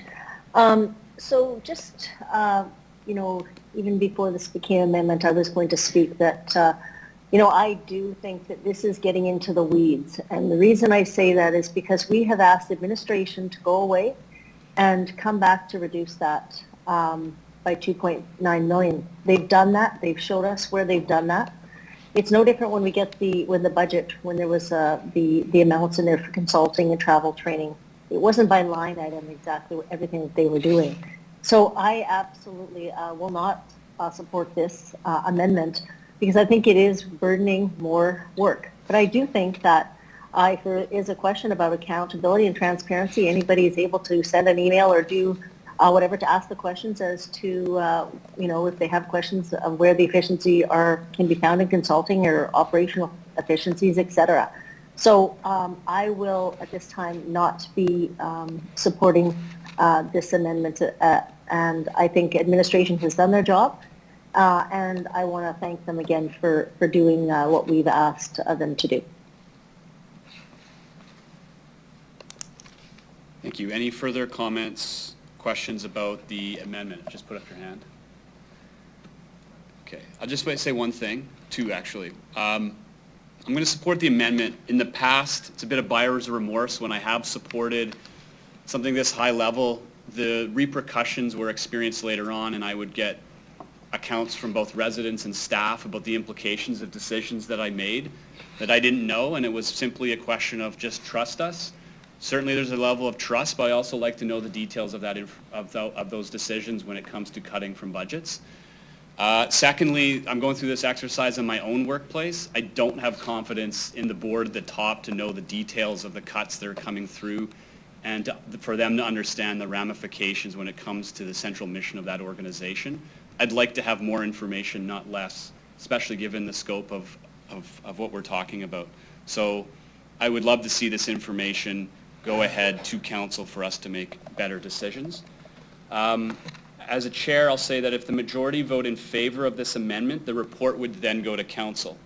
If the amendment fails, this report will not go ahead for city council. It'll simply be removed from outstanding items. So Councillor Zakidniak to close debate. Thank you. So I just want to respond to a few things I heard from others. So, that was mentioned that if somebody wants more information, there's different mechanisms that they can use, including contacting their counselor. And this is for precisely that reason. When somebody contacts me with additional questions, about this, I don't feel that I have the information to provide answers to them.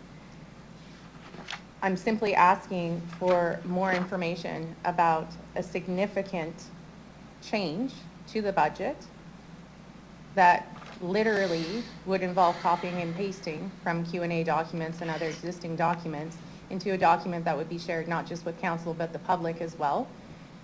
So I'm simply just asking for information that already exists to be shared with all of us and the public.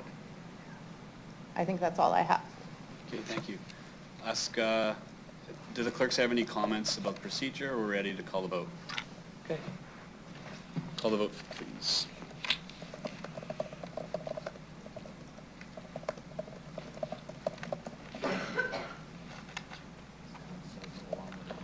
Councillor Mould, are you still with us?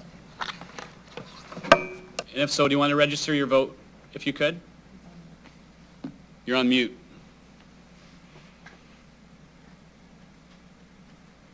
Speak now or forever hold your peace, my friend.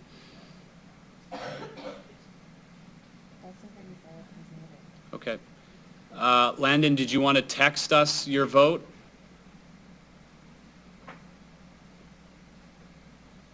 No. All right. So let's just count who's here and who's voted.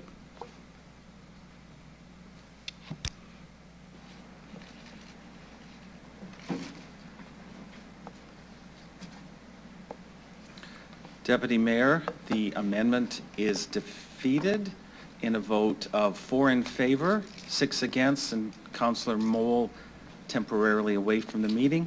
Those voting in favor of the motion were Councillors Zakidniak, LeBlanc, Stadnichuk, and yourself, Deputy Mayor. Those voting against were Councillors Hawkins, Nelson, Bresciani, Mancinelli, Vindura, and Mayor Masters.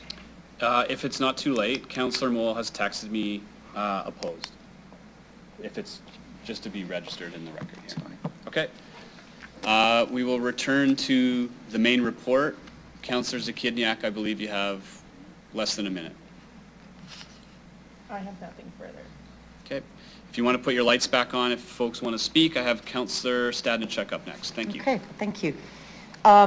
First of all, I have through the chair, a short question that's probably for Mr. Lacey, and that is regarding the budget summaries. So at the beginning, before we voted on the budget, there's budget summaries that are provided that show the mill rate increase and the kind of the broad areas. Do we ever have an update of those documents? Because I would really like to be able to have that, and especially for conversations with residents. Mr. Lacey? Ms. Anderson, I'll just put your mic on for, assume you'll be talking. I'd like to take that. Through you, Deputy Mayor, our intent is to follow the same process that we followed in previous years, because typically every year council does make adjustments to the proposed budget that administration advances, and those changes are reflected on the city's website, so we'll provide an update at a high summary level of the approved budget, including at a high level changes here that administration has noted with respect to the 2.9 million. Okay, good, thank you. Through the chair, similar to some of the questions that Councillor Mancinelli was asking, I was looking at the both I'm curious about any impact on reducing staff training and travel, and as well in relationship to not filling vacant positions. So do we have any sense of if by not filling vacant positions, if there's significant impact on staff workload? Is that something that's looked at when we're not filling vacant positions? Ms. Anderson? Through the chair? Absolutely. So again, every time a vacancy, to be more specific, at the leadership table, we're not bringing forward like every FTE, like let's say a transit operator has retired and a replacement one is needed. We're not looking at all of those because frankly that would be a lot to be looking at. So basically we're looking at I would say new positions. For instance, there was positions added in 2023 budget. Sometimes there's a reallocation of FTEs for positions, and so we're looking at those. We do ask that it's not just ELT, the executive leadership team, having those conversations. Directors, managers are invited to actually come and talk about the need for that position as well. So I would say that that is absolutely a consideration, you know, in deciding kind of what we're doing as far as the vacancy management goes. We look at things like seasonality. You know, although our departments are, you know, very crisp in kind of, you can identify them in silos. An interesting thing when we bring some of the FTEs forward is we can see that a part of it is done in this area and a part of it is done in that area. And so sometimes there is the ability to have, you know, one area do more of it, or frankly, there's times where we can say, you know, this is new work and it can start 3 months from now. It doesn't need to start right now. So we absolutely are you know, looking at staff's workloads as well. And as I said, for the operational roles, so if you look at like rec centers, transit areas, when it's a replacement of a staff member to do day-to-day operations, those are currently just going through and being approved because we're not trying to, frankly, decrease the number of staff that are doing those core functional, operational jobs right now. Okay. Through the chair, are there a significant number of vacant positions in the city right now? Do we have a number on how many there are? Through the chair, I don't have the number offhand, but I will say every Monday morning, we meet as a leadership team and we go through all of them. Okay. In terms of staff training, I do think that there is I think that's really important that we can improve the skills and knowledge of staff, that they get opportunities to travel, especially if it's for professional development. I will say that last week I was at the Federation of Canadian Municipalities Sustainable Communities Conference, and for example, there were the city of Whitehorse, which is 30,000 people, 30,000 residents. They had the mayor and 2 councillors and 2 staff who work on sustainability at that conference, and they're they're networking and making connections, which is, helping their overall sustainability program. So, how do you decide if somebody wants to, like, if they think it's going to bring value to the city overall?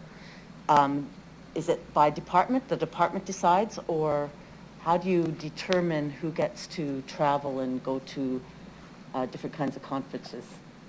So currently, as I mentioned earlier, it is done kind of at that department level. Yeah. But we will be moving more towards leadership conversations. And I think your example is a really good one, because it is important that we have staff at some of those conferences. I think it's equally important that as we're allowing staff to go and do that and to do the networking, frankly, part of the investment that I want to see is what are we doing so that they're coming back and they're sharing that information with the broader staff? Because again, with a very decentralized approach, what can often happen is you've got, staff going to this and that and this and that. And it doesn't necessarily, the learnings don't always make their way into the organization in as impactful way as you can. And of course, the networking is another important component. So it's also looking at who's going to be at those conferences, what level, and sending kind of the appropriate corresponding level.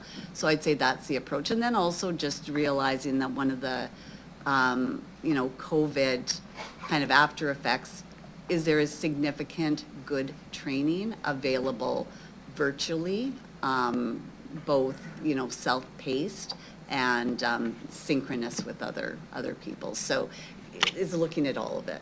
Okay. Thank you.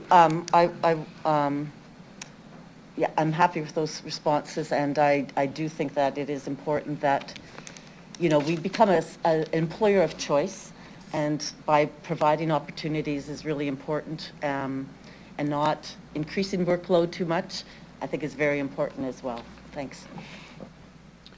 Mayor Masters, go ahead, please. Thank you. Clerk, have I got a couple minutes? All right, a minute and a half. Here we go. Mr. Lacey, can you clear something up, please? You talked about biweekly garbage collection September of this year and savings not being realized. We were already going to biweekly garbage collection as of September 1st, correct? And we're going to that because of? Through you, Deputy Chair, that's correct. Those decisions have been previously made by Council. Okay, so there's no reduction in service. In fact, we're adding composting in at that point in time. Okay, thanks. There may have been some confusion about all of that. That was it. Thank you. Councillor LeBlanc, go ahead, please. Thank you. I understand that throughout the year we continually evaluate our budgeted line items to the actuals. My first question is, as we move throughout 2023, will the actuals, the budget we're comparing the actuals to be amended to reflect the numbers outlined in this report? To the chair. Mr. Lacey? Yes, thank you. So, through you, Deputy Chair, so through through our forecast reporting to council, mid-year quarterly reporting. What we provide is our projection of what we spent to date, but as well what our forecast is for the rest of the year. And actually the forecast number can sometimes be the more important number.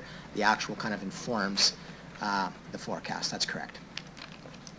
Right, and when we're comparing to the budget, that will be reflective of the numbers in these reports. This report, rather. Yes. Thank you, through you, Deputy Mayor. So, yes, what we bring back is basically at a summary level, what we're forecasting, well, what our actual spend has been, what we're forecasting to the end of the year.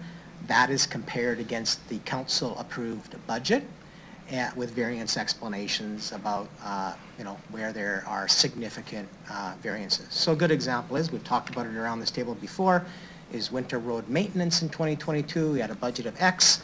Because of a lot of winter events, we're actually spending more, and so that, becomes part of what's in the forecast and the conversation on how that impacts our overall projected financial results for the year. Thank you. That makes sense to me. In light of that answer, this feels like, at a minimum, we're engaged in budgeting, which I think is entirely appropriate. And so I'm going to move an amendment, with the clerk's help perhaps, which is to have us, instead of simply receiving and filing this, is to have us vote upon whether we agree to alter the line items in the way proposed in the 2023 budget. I think we do need to have input of, is this the place to amend the budget for the year? Yes or no? So that's my proposed amendment, and I would appreciate assistance on it, which is to vote on whether to agree with the recommendations for these 5 buckets rather than to simply receive and file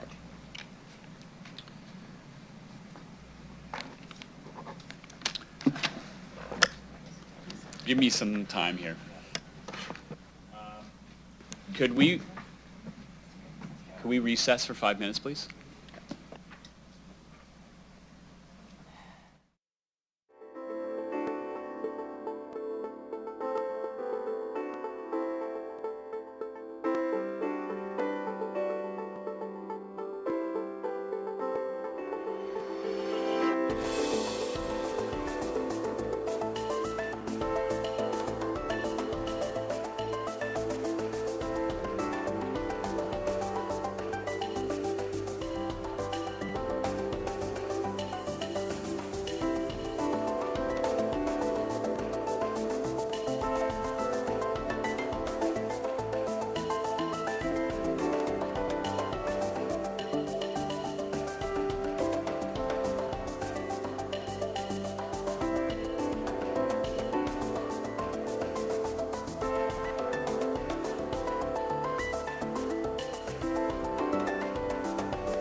Yeah.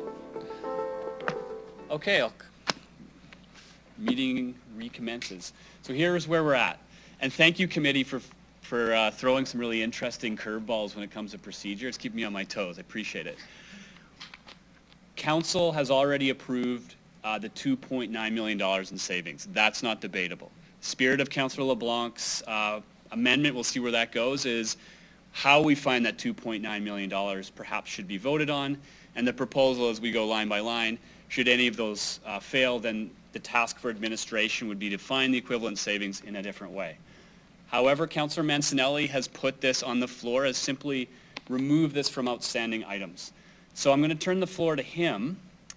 If he is willing to, he can withdraw that and replace it with basically the spirit of Councillor LeBlanc's amendment, which is we would go through them individually and vote on them. That's an option for the mover. If the mover rejects that, when it comes time to vote on the report as is and the recommendation as is, which is to remove this item from these items from a list of outstanding items, if that fails, what I would consider is we would then go back to Councillor LeBlanc's amendment in motion. Is that perfectly unclear? So Councillor Mancinelli, do you want to have a debate on what Councillor LeBlanc has proposed, or do you want to stick to the main motion is we just simply vote on whether or not we're removing this? I'm on a process point. Councillor LeBlanc have an amendment on the floor, He has a proposal, yes. then we have to deal with that amendment. Well, it's a question of whether or not it's in order because it's contrary to the main motion. So I'm asking Councillor Mancinelli if he's willing to withdraw that and revise. Go ahead, Jason. Order, and before we get down the whole legal ramifications in the meeting and process, I'm going to keep it simple and we're just going to follow through as originally planned. And that way we're not next 20 minutes talking about point of orders and how it lies out legally. So we're going to stay with the original motion. Because what Councillor LeBlanc has proposed is contrary to the spirit of that, the only way it can come back to the floor is if we reject the report on the floor. Is that clear? And does anybody want to challenge or reinterpret what I've just said? Yeah, good. Yes, the clerk, please. Thank you, Deputy Mayor. This is a particularly unique question that was posed to us. I've conferred with the Deputy Clerk. This is how we have determined that this should best be dealt with. Councillor Stevens has outlined that there was budget approval, or this council gave its approval to do this. Without getting into the details and reconsideration motions, we feel that Councillor LeBlanc's proposed amendment is contrary to just receiving and filing this. So this is just a simple procedure matter that sounds very complicated.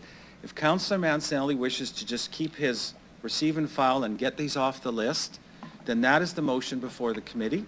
If you approve that, we will not hear Councillor LeBlanc's amendment because it would be contrary.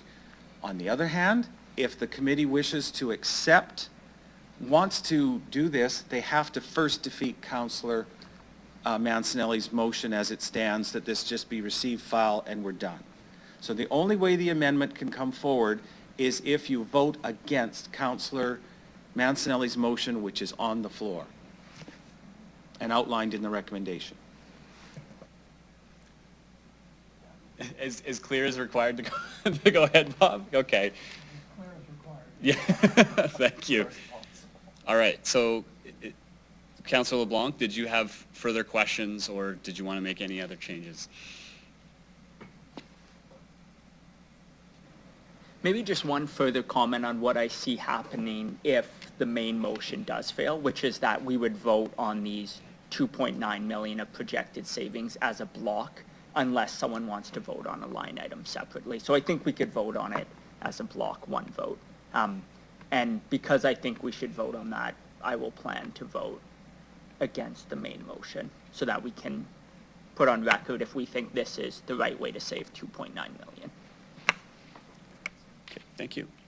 I see no more questions from committee. I don't see any hands or texts from those joining us remotely.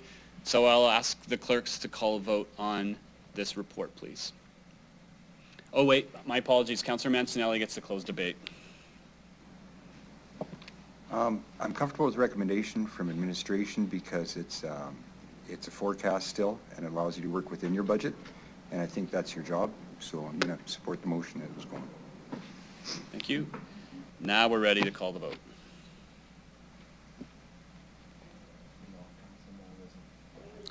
Councillor Moule, in favor.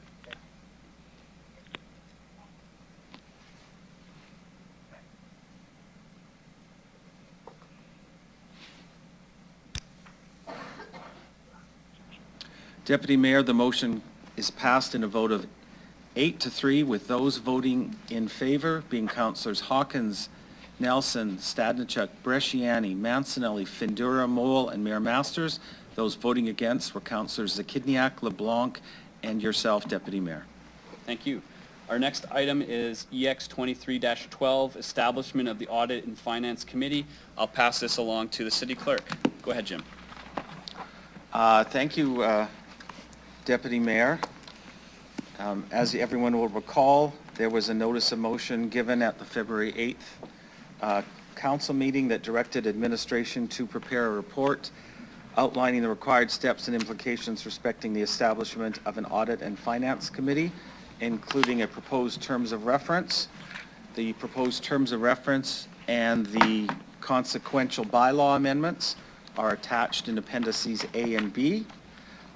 We have the internal auditor with us this morning, Mr. Viswanathan, and I would suggest that perhaps the most appropriate way for members to ask their questions would be to primarily address these through Mr.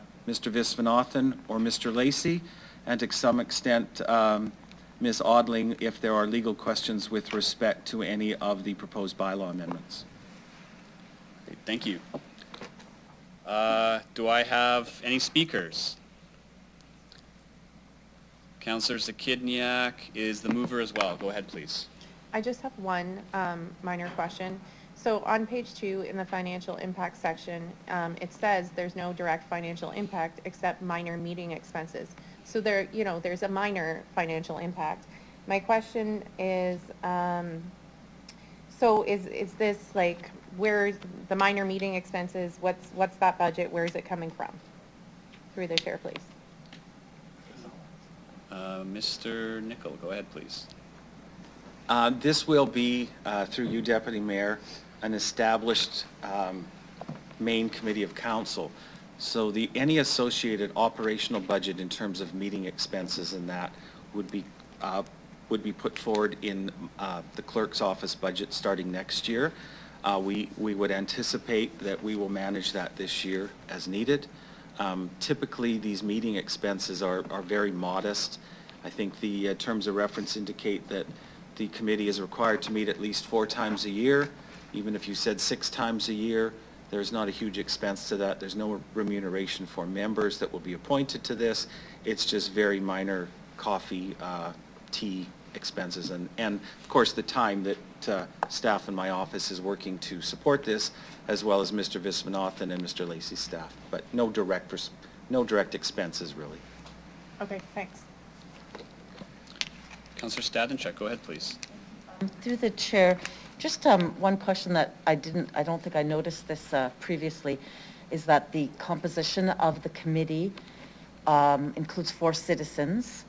And I just wanted to know, is that kind of a typical arrangement in other cities in terms of composition? And are there particular, like there's criteria of what we don't want them to have, but it's mostly around financial literacy and skills, right? But just to talk a little bit more about the citizen members. Go ahead, Barry. Sorry, so maybe I'll through you, Deputy Chair, I can start, and then Mr. Nicol might have additional comment, or Mr. Viswanathan. So I think you know, it's quite typical to see audit and finance committees of council, so I don't think that's pretty consistent with what you see out there. I think the composition of it you see vary from council to council. I don't think there's any one model out there that you know, predominates.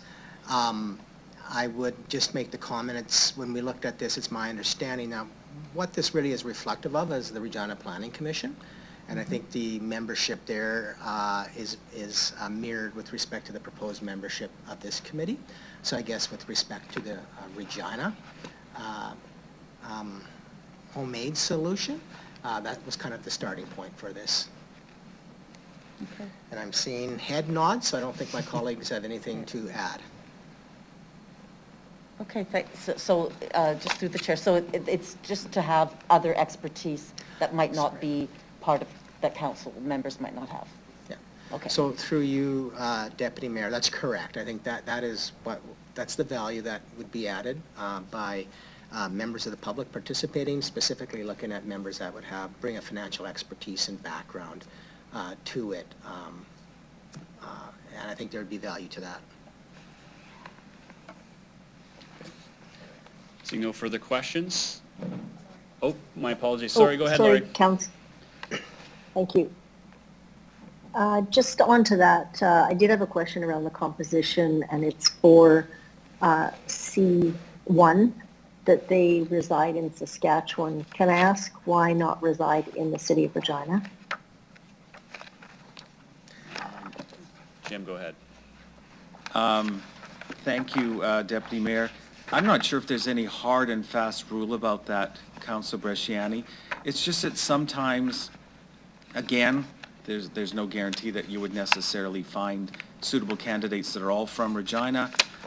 Perhaps there's someone who lives in another city in the province or elsewhere that takes an interest in this and is an expert. I think the citizen membership, I think as Mr. Lacey outlined, is primarily focused on ensuring that we have expertise.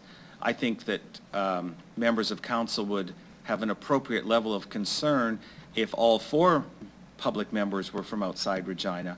But I think that in terms of casting the net as wide as we can to get the best candidates, that is why it was left there. That doesn't mean that there will be anybody outside of Regina appointed, because keeping in mind, these will ultimately be council's appointees. You will be seeing these nominees. You will have the final say. We're just trying to ensure that the committee is established with the most expertise that we can find. Thank you. Do other boards and composition, did they not, I thought most of them or all of them are members that you have to reside in Regina? Through you, Deputy Mayor, I believe the committee bylaw says that there is largely an expectation that members be residing in Regina. However, there is a provision in the bylaw that permits council to appoint someone from outside the city if that is deemed desirable. So again, it is within your purview. Right, okay. I just think someone who is looking at the finances within their own city, I believe would have a bigger interest in looking to where they live as a taxpayer rather than someone residing around the province. That's just my thought. But again, this is a comparison compared to other cities that you've done this composition? Through you, Deputy Mayor, maybe we'll ask Mr. Viswanathan whether this is a common or leading practice amongst other jurisdictions. Again, I don't believe that there's any hard and fast common rule across the country in this regard. Through the chair, that's correct. We don't have any hard and fast rule. Every city operates in a very different manner, and we go with best practices, but there's no standard guideline saying that this is what needs to be followed, and we can vary on that aspect. Okay. So just to be clear though, when the applicants come forth, of course, then how is it determined? Is there a subcommittee that decides who sits on that, and how does that work? I will take that, Deputy Mayor. Because this is the initial establishment of the committee, I think it would be my suggestion that this will follow a typical practice where all applicants and their appropriate resumes and credentials, et cetera, will be brought before executive committee in a private session. My expectation would be that I will work with Mr. Viswanathan and Mr. Lacey to perhaps, I won't say shortlist, but they may identify from their professional positions who they think is a more appropriate, or who might be the best. But again, nothing takes away council's sole prerogative from appointing the 4 citizen members that it wishes to. Okay, thank you very much. That's all I have. Great, thank you. Sorry for missing you earlier. I see no more hands. I'll ask the clerk. Oh, sorry, I got 5 screens here, buddy. Councillor Mancinelli, go ahead. I just wanted to comment because I had some of the same concerns Councillor Bresciani raised at first, and just upon second thought, I thought of many professionals who might have business within our city or operate within the city but might be in a bedroom community, and having that expertise at the table, even if they're traders, is fine. Thank you. I think that's now it. Call the vote.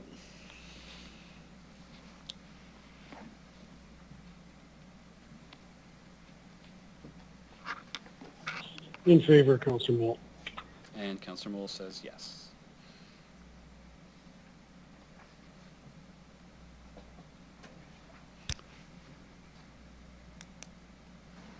Deputy Mayor, the motion passes unanimously 11-1 with all members voting in favor.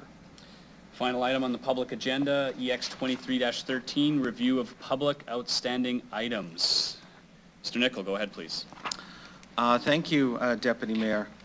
This report is with respect to the required regular review of outstanding items. This provides both council and administration the opportunity to review and refocus priorities, et cetera, et cetera. The list of outstanding items are maintained for council and its committees, and items on this list may originate from either a recommendation in a report, which calls for another report to be forthcoming. There may be a motion adopted after to refer an item back to administration for further information, and a motion that can be adopted at council or another committee. This report is the outstanding items list as of December 31st of last year. It's been circulated to departments and individual executive directors. The comments that we receive, we put forward in this report for consolidation, and then we bring it back to you. Attached to this report, Schedule B is a list of outstanding public session items before City Council and each of the committees. And Schedule A is the outstanding items list that have been resolved. And as you can see on part of page 1, 2, and 3, those are the items that are being recommended to be reserved or removed from the outstanding items list. And I think it also indicates, I think my guess is there's about 30 or 35 items listed there. It does point to the extent to which administration is working hard to remove these outstanding items from the respective agendas. Councillor Mancinelli moves and opens debate. You're on fire today. I'm on fire today for sure. As you said, I'll move the report as recommended, and I just have one question about the noise attenuation policy. I tried to follow that through to see where it led to CR 21-134. I was just wondering where that lines up and where it leaves off then. Who is going to take that one? Noise attenuation. Oh, go ahead, Mr. Warren. Thank you, through you, Mr. Chair.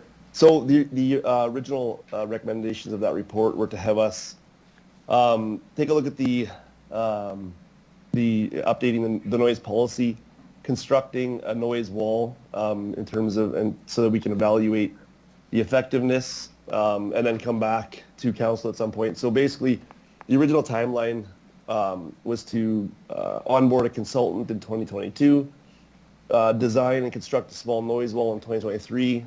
2024, we're going to be monitoring and evaluating that pilot, and then coming back to council with the final recommendations in Q3 of 2024, and then potentially implement any council direction in 2025. So currently, 2023, we're working on the policy right now. The consultant is onboarded, reviewing potential locations for the noise wall, and then we expect to build that this year and also collect noise data both before and after construction. So we're well on our way to completing this project, and we expect to come back to council late 2024 with some recommendations.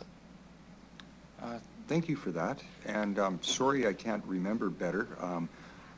I understand that side of the noise bylaw. I also understand that the bylaw written back in the 1990s had some really base problems with measurement, and it covers more than just the traffic noise talked about from these walls. Where does that leave our noise bylaw itself? I'm sorry I can't remember where that was updated to and where it left off on that side of it. Mr. Warren, do you want to take that? Sure, thank you, through the chair. So when we brought this forward back in, I believe it was late 2021, the recommendation was that we basically pause any work on current noise issues, and that we would move forward with updating the noise policy and coming back to council at some point. So that's where we're at right now. Okay. With that and all that's going on with administration, that would kind of lead me to think that there's no definitive timeline for our noise attenuation bylaw itself, and that maybe that's something that if it's wanted, it should be triggered by council at some point, or am I misinterpreting how that's going to lead out? Mr. Warren. Sorry, if I'm understanding the correction through the chair, when we talk about the noise attenuation policy, we'd be looking at bringing back something that had, updating the current noise limits for both existing and new areas, as well as working with the land development industry to ensure that we're including any kind of noise attenuation standards into new development and future areas as well. Okay, thank you. Councillor Nelson, go ahead, please. Just to further on Councillor Masnelli's questions, I'm getting a lot of these questions. I just want to understand this properly. So you're going to come back to us in 2024 with a recommendation from what the consultation had brought forward as to where we should put the walls, or can you help me understand that a little bit better as to what's coming back in 2024 through the chair? Okay, thank you, through the chair. So in 2024, we'd be wanting to look to come back to council with basically a recommendation and really the findings. So we want to come back with a new policy which identifies how we measure noise within the city, as well as a program moving forward in terms of how do we want to address current and existing noise issues that we have within the city. So if you'll remember, we had done some work several years ago and collected noise levels from all over the city. So we do have a fairly good understanding of where those noise issues have existed. So really what administration is doing is we're looking to update those noise levels, number one, come back to council with a new policy, come back on and talk about the findings of the noise wall that we are going to construct in 2023. And really put forward possibly a plan to address noise issues moving forward on those current locations. So that report had originally talked about the fact that the city has not typically installed these noise walls over the years, and where those noise issues have existed or currently existed, the costs could be significant to start installing those noise walls. So we really want to bring something back that's fulsome to council to really understand the implications of what we might want to do going forward. So just to further there, so the 2023, you said that we're implementing noise walls. I'm not aware of that. That's a for sure thing, or after this report comes back to us? Is that how it's working through the chair? So through the chair, the original recommendation that was approved by council was to basically bring forward, and it was funded to build a pilot project to build a small noise attenuation wall somewhere in the city based on where the known issues are. So we're currently working with our consultant and our budget that had been provided through that process to identify where would be an effective location to build a wall. So we haven't actually picked that location yet. We are working with our consultant and our engineering teams on identifying where a good candidate would be for that location.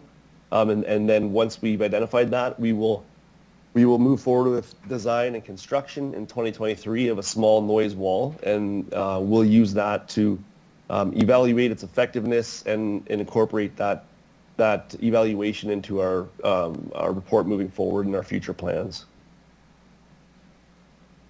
Sorry, I'm a little stunned here. Please excuse me for asking a very dumb question. So we're gonna build a wall in a small portion of the city where we have high noise from the Ring Road to see if it's effective or not. Am I understanding that correctly through the chair? So through the chair, one of the intentions of building the noise walls to really understand, what types of materials are available to use, and really what the effect overall of a noise wall may have on some of these locations that we do experience noise issues. So you're correct that we are looking to build a noise wall to evaluate the effectiveness and incorporate some of the findings into our program going forward. And of course, this would all be brought forward to council in Q3 of 2024.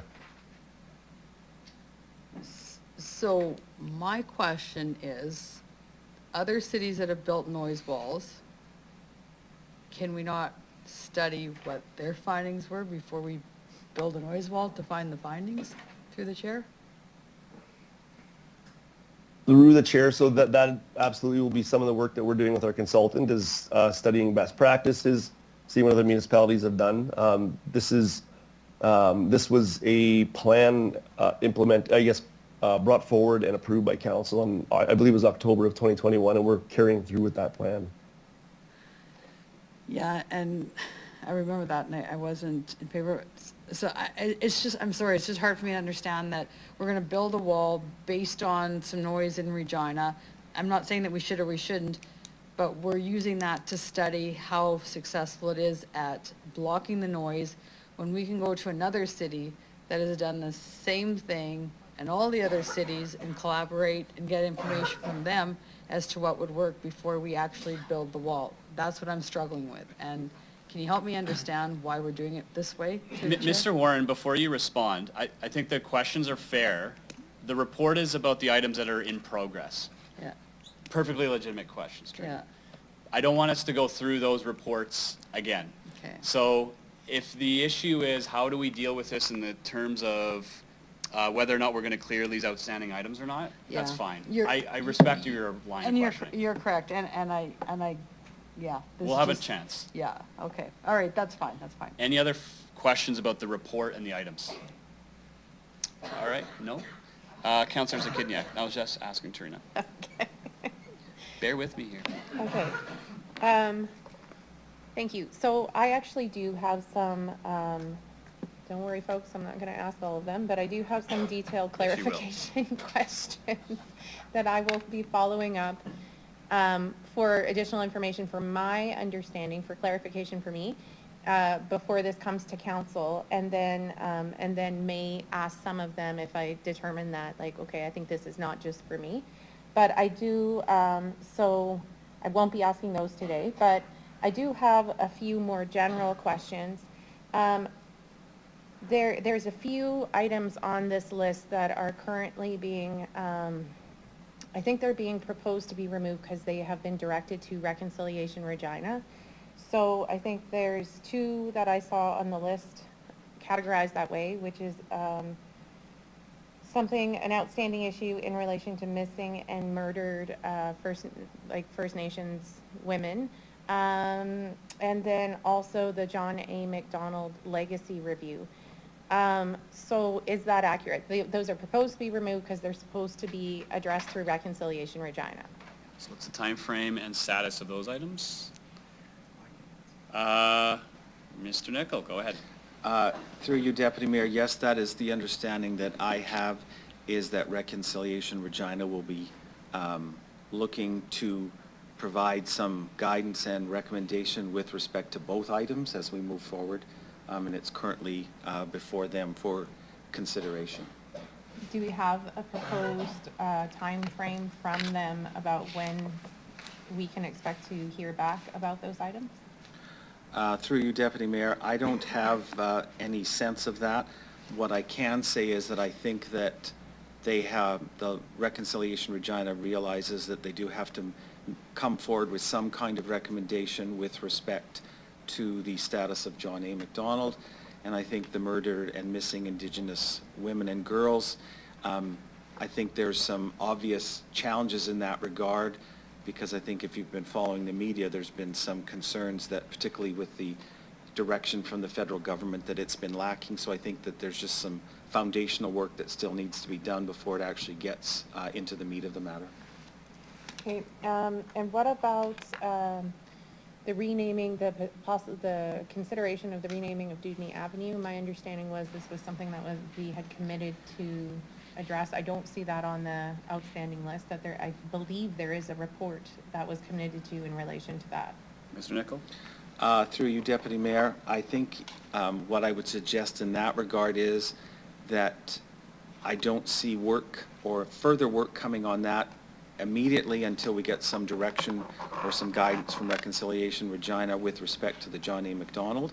Having said that, I do believe that we have undertaken to engage with an external consultant to, and this consultant is, has experience with Indigenous parties, to gain some insights as to the best way forward to address the Dewdney issue, because it is potentially contentious. There's lots of viewpoints on it, and there needs to be considerable work done with engaging the First Nations and Métis communities. Some of that was going to have started pre-COVID. You can appreciate the difficulties that COVID presented in terms of engaging with people and listening to the stories and the impacts.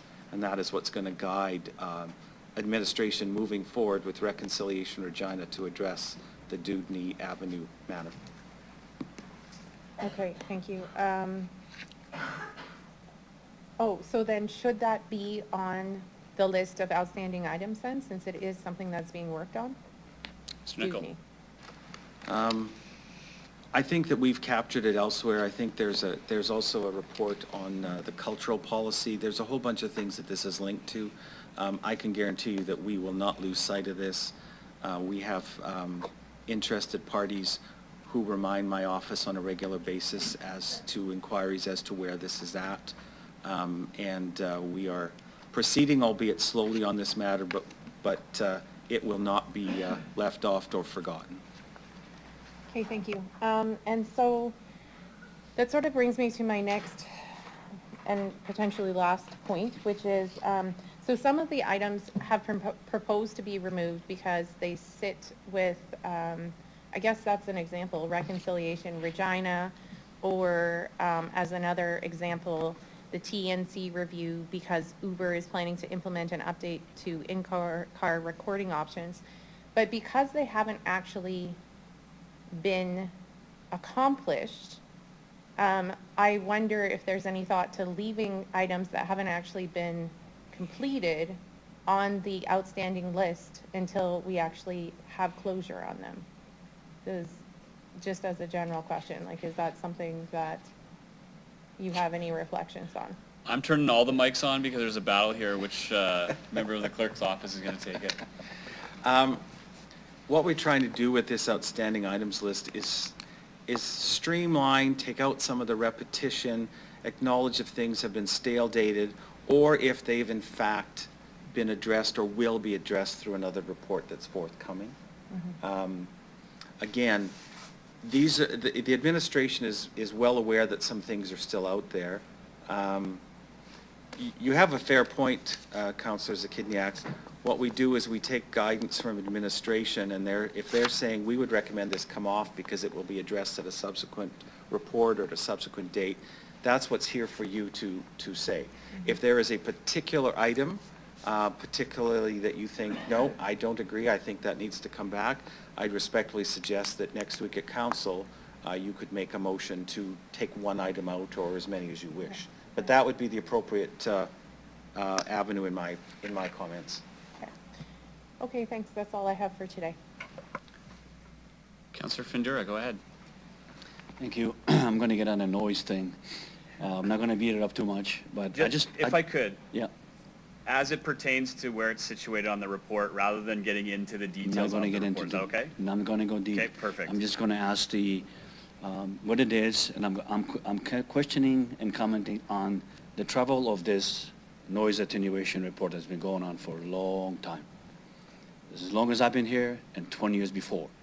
And there's nothing concrete that's being brought forth to do something. And it just keeps going. And folks are very frustrated with the fact that report came, couple places are the highest noise that were recorded, which is impacts the health, safety, all the things that we talk about. Those two locations are playing a role in that. And we tend to just keep rolling down the road further away. That's not acceptable. Frustrated residents that are around these high-speed roads, first question was, why did we ever allowed, when we built, can't go backwards, can't dig up the road and throw it away. But as we're going forward, what's going to come? I mean, I see the report is going to come, but I would like to see something concrete that we're going to do. Okay. Yes, I've gone to different cities. Let's just go to our sister next door, Saskatoon, right? And what do we have there? As the road is built, developer is on the hook to put that up. Here, the developer was not. I mean, I'm not going to question that. But because of the noise, we need some wins. I mean, this has been 20, 30 years. We need some wins to show the public, show the resident that our their health is impacted. And we just continue with reports, more reports, and nothing really concrete comes. So I think what I'm asking is, I would like to see from now to maybe before the 24, there are some wins that we could have. I've asked about previous discussion about the noise. Reduce the speed. It's a simple thing. Change the number on that speed limit thing, and see what happens. So you've asked the question. Let's see what Mr. Warren has to say. Mr. Warren, we don't need a full explanation of the research. I think the real point here is, what are the timelines we're looking at when it comes to noise attenuation? I just need to hear about the progress. That's it. Okay, thank you, through the chair. So I can appreciate that the program has taken a while to implement. Council approved the plan in around October of 2021, pushed the plan to 2022 budget cycle. And so currently we have got the funding available and we've got our consultant on board.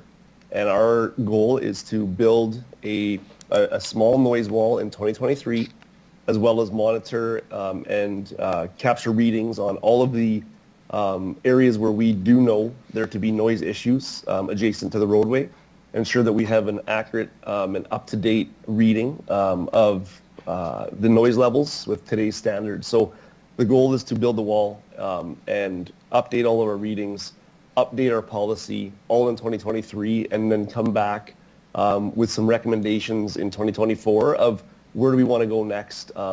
If Councillor Finder will remember, some of the information that we brought forward was that to your comment about the city of Saskatoon, they had spent over $30 million in noise attenuation walls as they've developed over the years.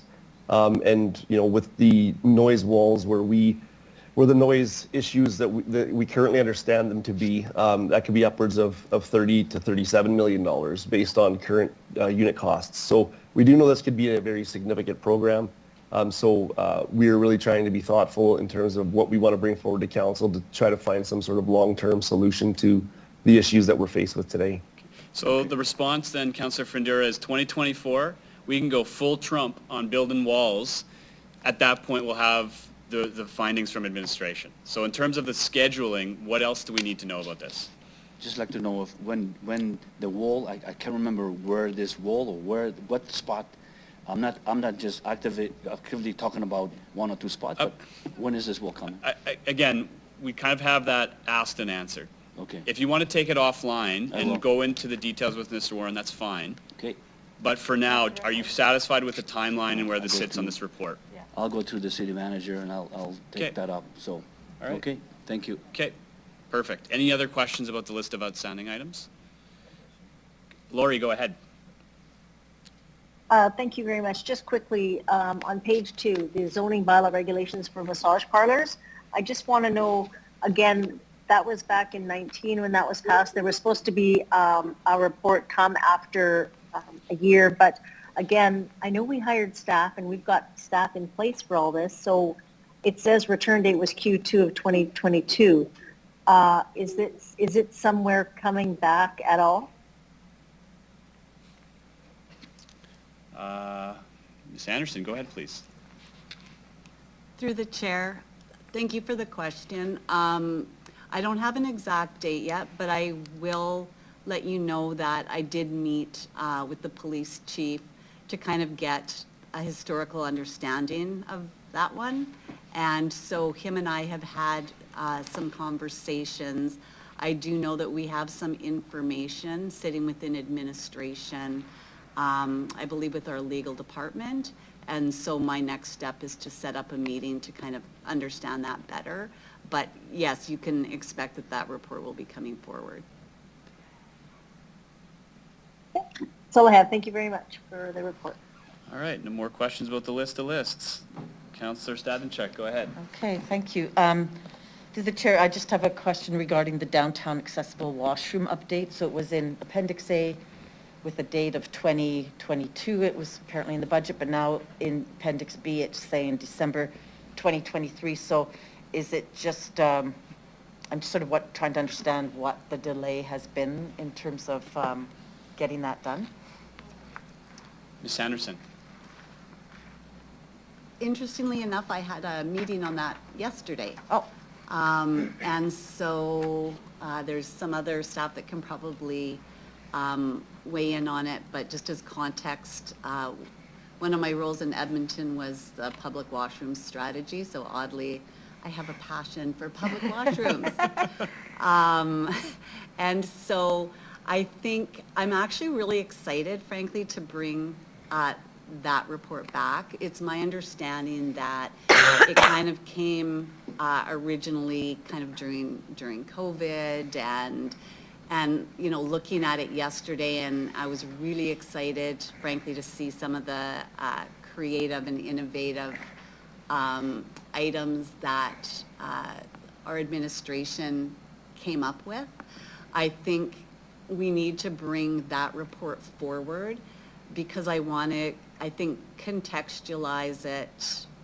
I'm giving you a sneak peek, kind of on two things. So basically the original motion was to do a pilot, and then because of COVID, it couldn't happen. And so basically there was capital money assigned for a public washroom. And then I think my second question to council that will be embedded in their report is in light of, frankly, all of the exciting projects which haven't been fully, you know, come to fruition about what's being built where in the downtown core, just kind of having a conversation about the timing of that. So I know we need to do something in 2023, and so I think the conversation through the report will be kind of framed through that lens. Okay. And are we waiting till December 2023, or that's just kind of a, might be sooner? No, we will, like, I don't want to commit administration to the exact date, but I will tell you I met on the report, on the information yesterday and recommended a path forward, and so we'll be working on the date that will bring that to council. Thank you. Thank you. I see no further questions, none online. I'll ask the clerks to call the vote, please. Sorry, who opened it? Jason, did you want to close debate? All right, let's do some voting.